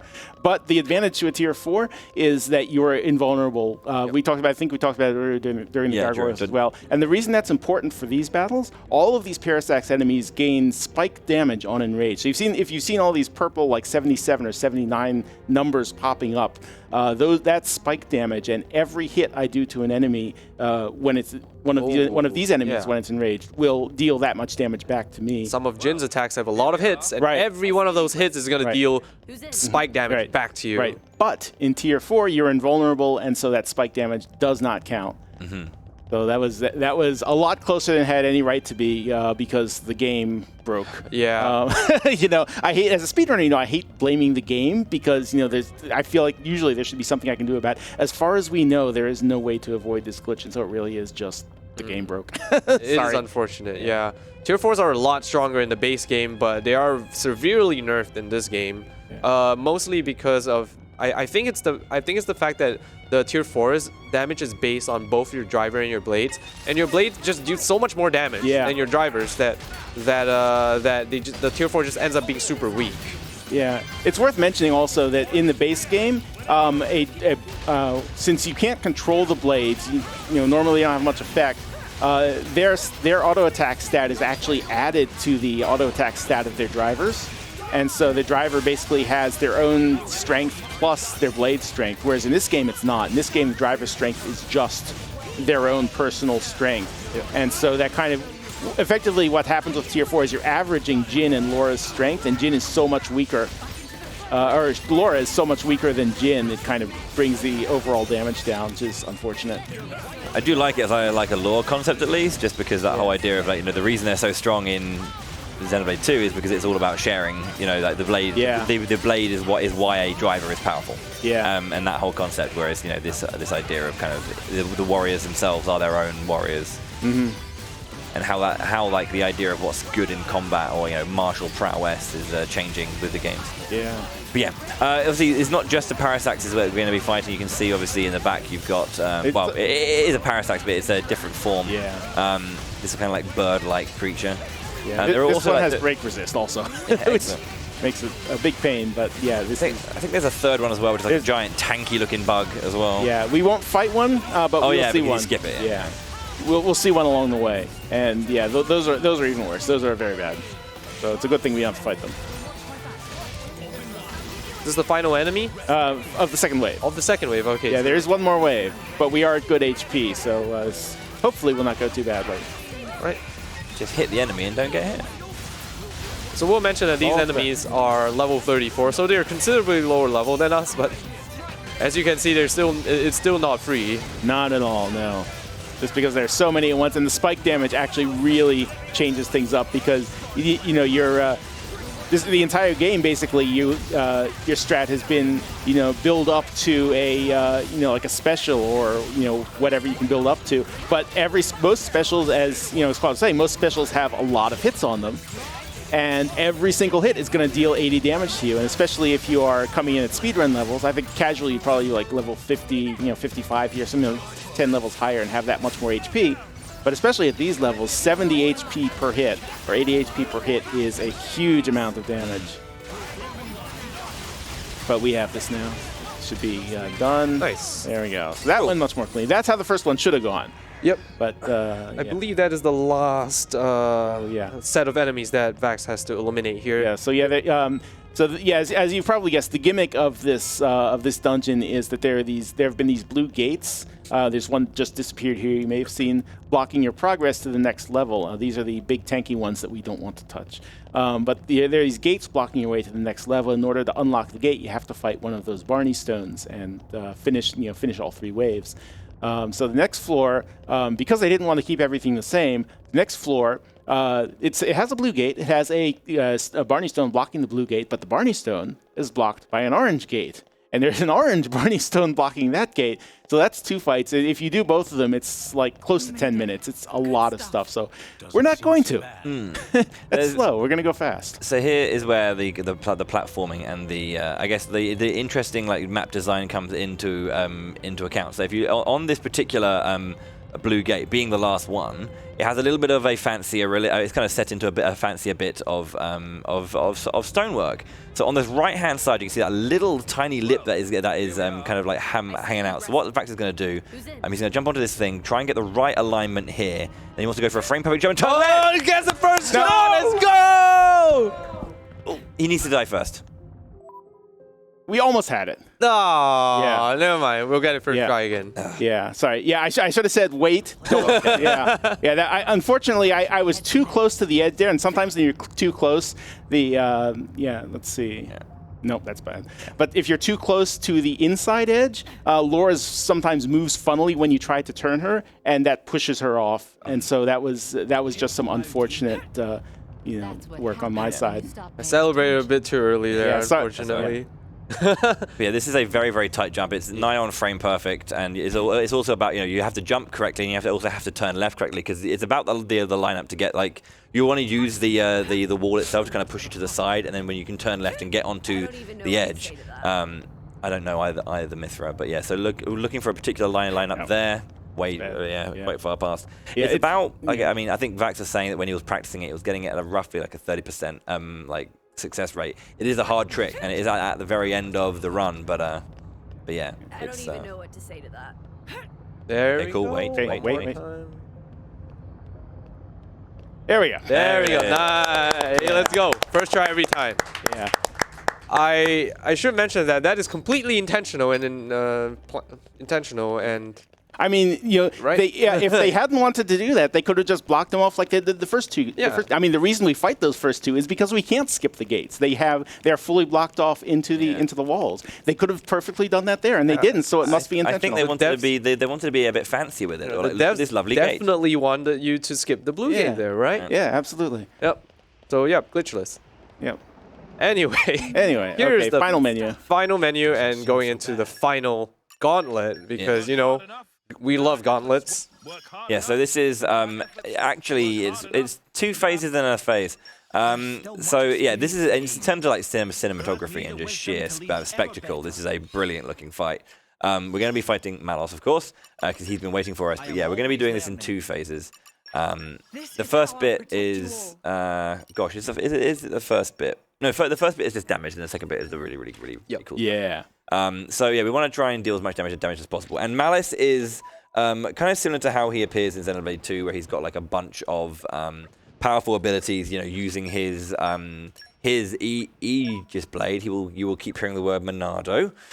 Things like Monado Jail, Monado Eater, Monado Breaker, all these kinds of moves that will be very, very powerful and very painful. Particular things we're looking out for is like Monado Armor, which completely lowers the damage that we deal to Malos. Break. And a topple. Okay, there's a delay. Yep. So you might know if you've been paying attention, you might know what we're trying to go for here. And unfortunately, okay, that was a D-pad. That was a D-pad input error. Yeah. Thanks, Pro Controller. Thank you, Pro Controller D-pad. You're awesome. That is a shame. Yeah, he rather than pressing up or down to change into his character. No, I wanted to press right for the talent, and it gave me a down input instead. So. You take what you get. It's all part of the game. That could have been so high. That could have been so high, but we can still get through this. It's basically gonna be the same strat as Malice 1. And there's armor. So again, he's going to take just insanely less damage, and I believe also his block rate increases, if I'm not mistaken. Yes, it does. So yeah, I'm actually going to kind of target some of these Colossi for a moment to just get some damage on them, because we don't want to chain wall armors up. Yep. So Malos actually you actually have to kill all the enemies here, so you have to take down the robots as well. So in this fight, Malos is like, I see that you have your entire community of people, and so he wants to show you that he has friends as well. Yeah. So armor's down now. We're going to be going into that. So yeah. And he has a lot of HP, and normally we would want to melt through that HP and avoid having to do the chain attack here, which is obviously very slow. But as a backup, we do have the option of a chain attack here, being able to take out the remaining of his HP right here. And so yeah, because, going for the double fire just to guarantee the first break, and then from here we can push a little bit stronger. Yep. And if Vex is lucky here, he can actually get some of that AoE from Jin specials as well on the robots here, like that, just there. And I believe Jin's Tier 3 also has a very large AoE, which if he's lucky, he's able to get that on. He's going to be able to get that on both robots. And if we can kill both robots in this chain here, that would be really, really nice. Yeah. But yeah, we're going to melt through Malice's HP there. We do actually get the AoE in both robots. It's really nice. Yeah. It's going to provide some extra chip damage. One robot actually goes down there. Really, really nice. And if we can get the second robot here, that would be ideal. Otherwise, we're just going to go for the chain just to kill Mallow. I mean, we're just going to finish Mallows off. One thing, by the way, I'll point out is, yeah, so we're not going to get the other one on the wrong side, but that I'll point out is that I've been, you may have noticed all of these button challenges popping up during the specials. I've been skipping them because, as it turns out, during a chain attack, it is faster to skip, to fail all of these challenges by like 1 or 2 seconds per special. And I mean, chain attacks are slow enough already. You know, we don't want to spend any more time. We did get the other Colossus. Okay. Oh, nice. Okay. We're going to get a big overkill here. Yeah. I don't believe... this is actually not needed because ideally you just don't chain this guy. Right. Yeah, you don't actually want any sort of overkill here. Yeah. Because the reason I didn't really go into this earlier when we camped, but Laura could have gone to level 48 at the camp. I kept her at 47 because if you keep her at 47 and you get the fast Mallows kill, she stays at 49, which is 1 level under Mallows. Yep. So Jin's Tier 3 special has I think it's like a 60 or 70% damage buff against higher level enemies. So that's just a free extra damage in this fight. So now we're not going to get that, but it's Unfortunate. okay. Yeah, it happens. Yeah. So this final fight here against Malos in his second phase is, again, quite a spectacle. You'll see that our party gauge has been replaced with a siren gauge. So basically both Malos and Egypt and Mithra have called their artifices. And yeah, so we have Siren. I guess I'm not actually sure what Malice is called actually, but we have Siren and I guess Dark Siren for now. So I can't remember the name. And basically, we're going to be trying to deal as much damage and getting all of our QTs correct. Try and build up as much party gauge as possible to do our Tier 1 skill with Siren. And essentially, what we want to try and do is get to, I think, Tier 3 and 4, and then break out of this kind of segment until it's just dealing damage to Malos. Malos takes very, very little damage at this point, so it's all about being optimal to try and get these Siren attacks out. Mallows has a ton of HP in this phase, so the strat to actually kill Mallows here is actually to do a full burst chain attack. I believe we're going to stack 8 orbs this time instead of 5, because we want to try to get as much of that damage multiplier as we can onto that final chain, onto that final special. But before that, there we go. There's the Monado Eater. We dodged that. So yeah, we actually want to, instead of being able to chain immediately, we actually, what happens is that we build up to our chain, and then by using the chain attack, we would use a Siren attack instead. And we have to do this, I believe, 3 or 4 times, and then afterwards we can chain.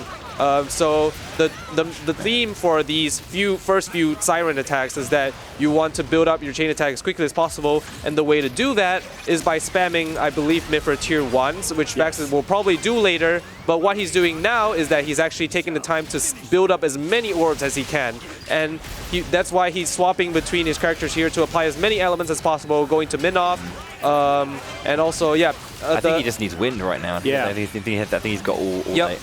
And so, the AI will actually prioritize characters that do not have their orbs up yet, and he's gonna basically take advantage of that and try to, just apply as many elements as we can. As we can see, there are already so many orbs floating around Mallows. I believe that was the last element that we needed. So Vex now, he's just gonna spam Mithra Tier 1s. We do have a skill on Hugo that increases party gauge gain for every single QTE that you score an excellent in. There we go. So basically, if you hit the QTE there, you see there the excellent, that's going to give a big bonus to our party gauge. And on top of that, we also have extra pouch items like that Hollow Charm on Adam that increases party gauge gain by like an additional 15% or so. And yes, obviously the Sirens are fighting above, and that was a glaive that was thrown down into the battlefield just to the right there.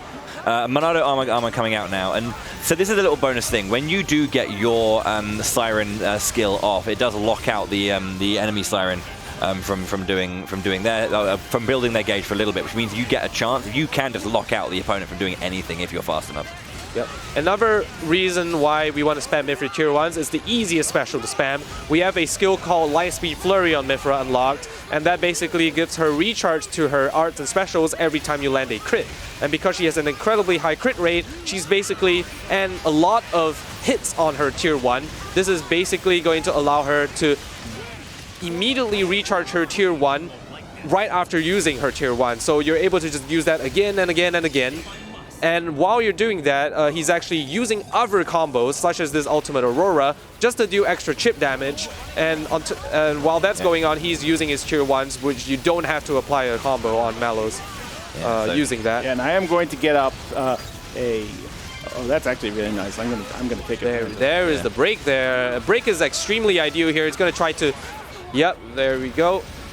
It's going to stun him. But Vex specifically wants a break going into the final chain. That's going to increase his damage for the entire duration of the chain because he's able to extend that that driver combo. Unfortunately, we got a launch there. That's fine. Yep. The other thing I wanted to do there, though, is I wanted to get a tier 2 blade combo because after we finish the Siren stage, the first blade combo you land here is going to actually. Can we do this?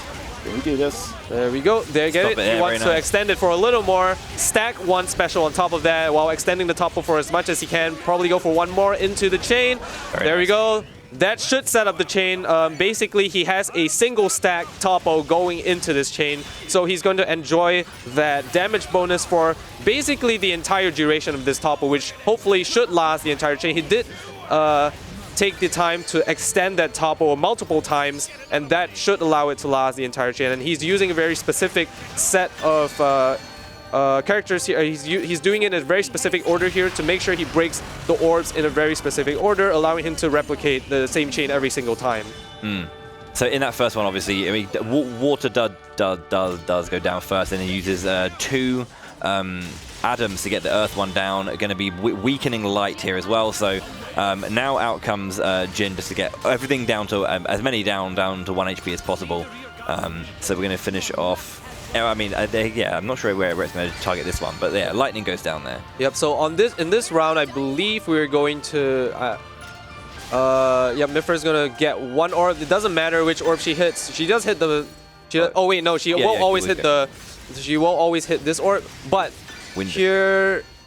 Yeah, so wind's gone. We're going to get all of this added into the combo. Yep. So 1.1 thousand extra damage, and we're going to be using the Jin Laura finisher, and it's just nuts damage. That is so much damage. You can see that we did have that topo for this last part, and because it's a tier 4, it actually freezes the topo, so everything gets extra damage. And if you're good, maybe we can see a cap damage chain here.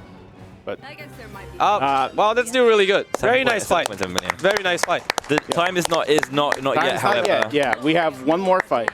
Yeah, so I mean, whilst this is the final fight of the game, there is this is not the final point. We do have one more fight that is basically an ending to the overall narrative of Jin and Laura. Really, this really is Jin and Laura's story, and so we do get to see the final participant in that. We saw him before. I may have mentioned Gort 1 at some point in the commentary. The reason for that is because he comes back. The actual final boss fight. Yeah, so Gort is obviously still really salty. He is somewhere in there. I think it's inside the mouth of this giant creature is Gort. He has been augmented once again. We left him to run away, but which we shouldn't have done. But yeah. So this fight you can't actually lose, if I remember rightly. You cannot lose. Yeah, if you die, you just get back up again and then continue the fight. But it is slower. I think if you go down. Interestingly, actually dying here actually gives you full recharge on all your arts. Okay. Yeah. I don't think I've actually died. So I didn't know. So it's not a big deal if Vax dies. In fact, it might actually give him extra arts recharge. Yeah. There So we now, go. right now, I can instantly. I'm going to get a bit of. Can get the topple here, and then right into Jin's tier 3, get a nice fusion on that topple. It didn't No count. fusion. No. And we're gonna try to probably get one last fusion there for an ice free. Gord actually does a lot of damage, and this one's really annoying, the tornado attack here Yeah. that he does that blows you away and loses a lot of time. Yeah, there is a strat in which you just. Oh, come on, give me the break. Okay, fine, I'll get the break that way. Yeah, there is a strat where you use specials to. Oh, There we there's a go. break, and probably This that should should be be. So time will be called after. When Gort's HP bar disappears. Yeah, when his HP bar disappears. So hopefully here and Time. Sub 3 hours. Sub 3. That. Sub estimate. You know. Yep. Underestimate. Really nice run. Yeah. Really good job, dude. Yeah, yeah. I'm salty about that first. I tell you that first gargoyle forever. I will be salty about that. But yeah. You had it, but Yeah. you know, it's one of those things like little tiny errors Yeah. can But crop you know, up, but even with that, you know, it's a really interesting run. There's so many components to it. You know, it does take a lot of. You know, there's a lot of work that obviously went into the routing, the whole community. You know, shout outs to. I mean, obviously, shout outs to you two guys for helping with commentary. Bowie Quad, Legrand. I'm sorry. You know, yeah, I would have loved to have a bunch of people in commentary, but yeah, Legrand, by the way, I should mention, is the one who came up with the setup for that Blue Gate skip. Legrand is the whole reason that is even somewhat consistent. So shout out to Legrand. He's there. There he is. Yeah. Somewhere. Yeah, yeah, Legrand. and really the whole community. You know, we've mentioned a couple of times. There's a whole bunch of activity. A lot of people have been putting a lot of work into Torna, base game 3, all of the series. It's a wonderful community. You know, if you have any interest in these games. Taking a look at any of the speed runs, they're all different in their own way. They're all really interesting. So please feel free to join the Discord. See find out what's going on, talk to people. Yeah. Either of you guys have anything? I mean, thank you very much for letting us be your commentary couch. Thank you. And honestly, a great run. Obviously, as I said earlier, Vax ran this at RPGLB, and he's been very dedicated with this game, and he has kept on running it and kept on keeping the speedrun alive for it. So thank you very much for doing that. I definitely do enjoy talking about Xenoblade and Do you? And commentating Xenoblade, being able to share some of the finer details. Yeah, everyone the finer knows. details, experience, and knowledge. Definitely, I think it's really nice. There's always hope. Things can change. There's Yeah. always Don't you hope. think, Jin? Yeah, no, it was a good run, a good time, a pleasure working with you as well, mate, Yep. on so many you. Xenoblade Yeah. things. Blades Yeah. and human. But yeah, I guess yeah. I think before we go, Yeah, I think there is another run after this today. There was meant to be just this one, but I guess we want to read. Yeah, this why before don't we go? pull out that? There's a final donation. Pull that out before we go. Citizen_Tampa donated $25. Thank you ESA for providing us with Stream 2, with its old school community and friendly feeling. Thank you so much indeed. Thank you so much, indeed, yeah. Yes, and thank you, of course, to ESA for having this run here and letting us show off, this run, and of course, Xenoblade 3 and all of the community has done. So yeah, I think that will do it. So thank you all for watching, and enjoy the rest of the event. Bye bye.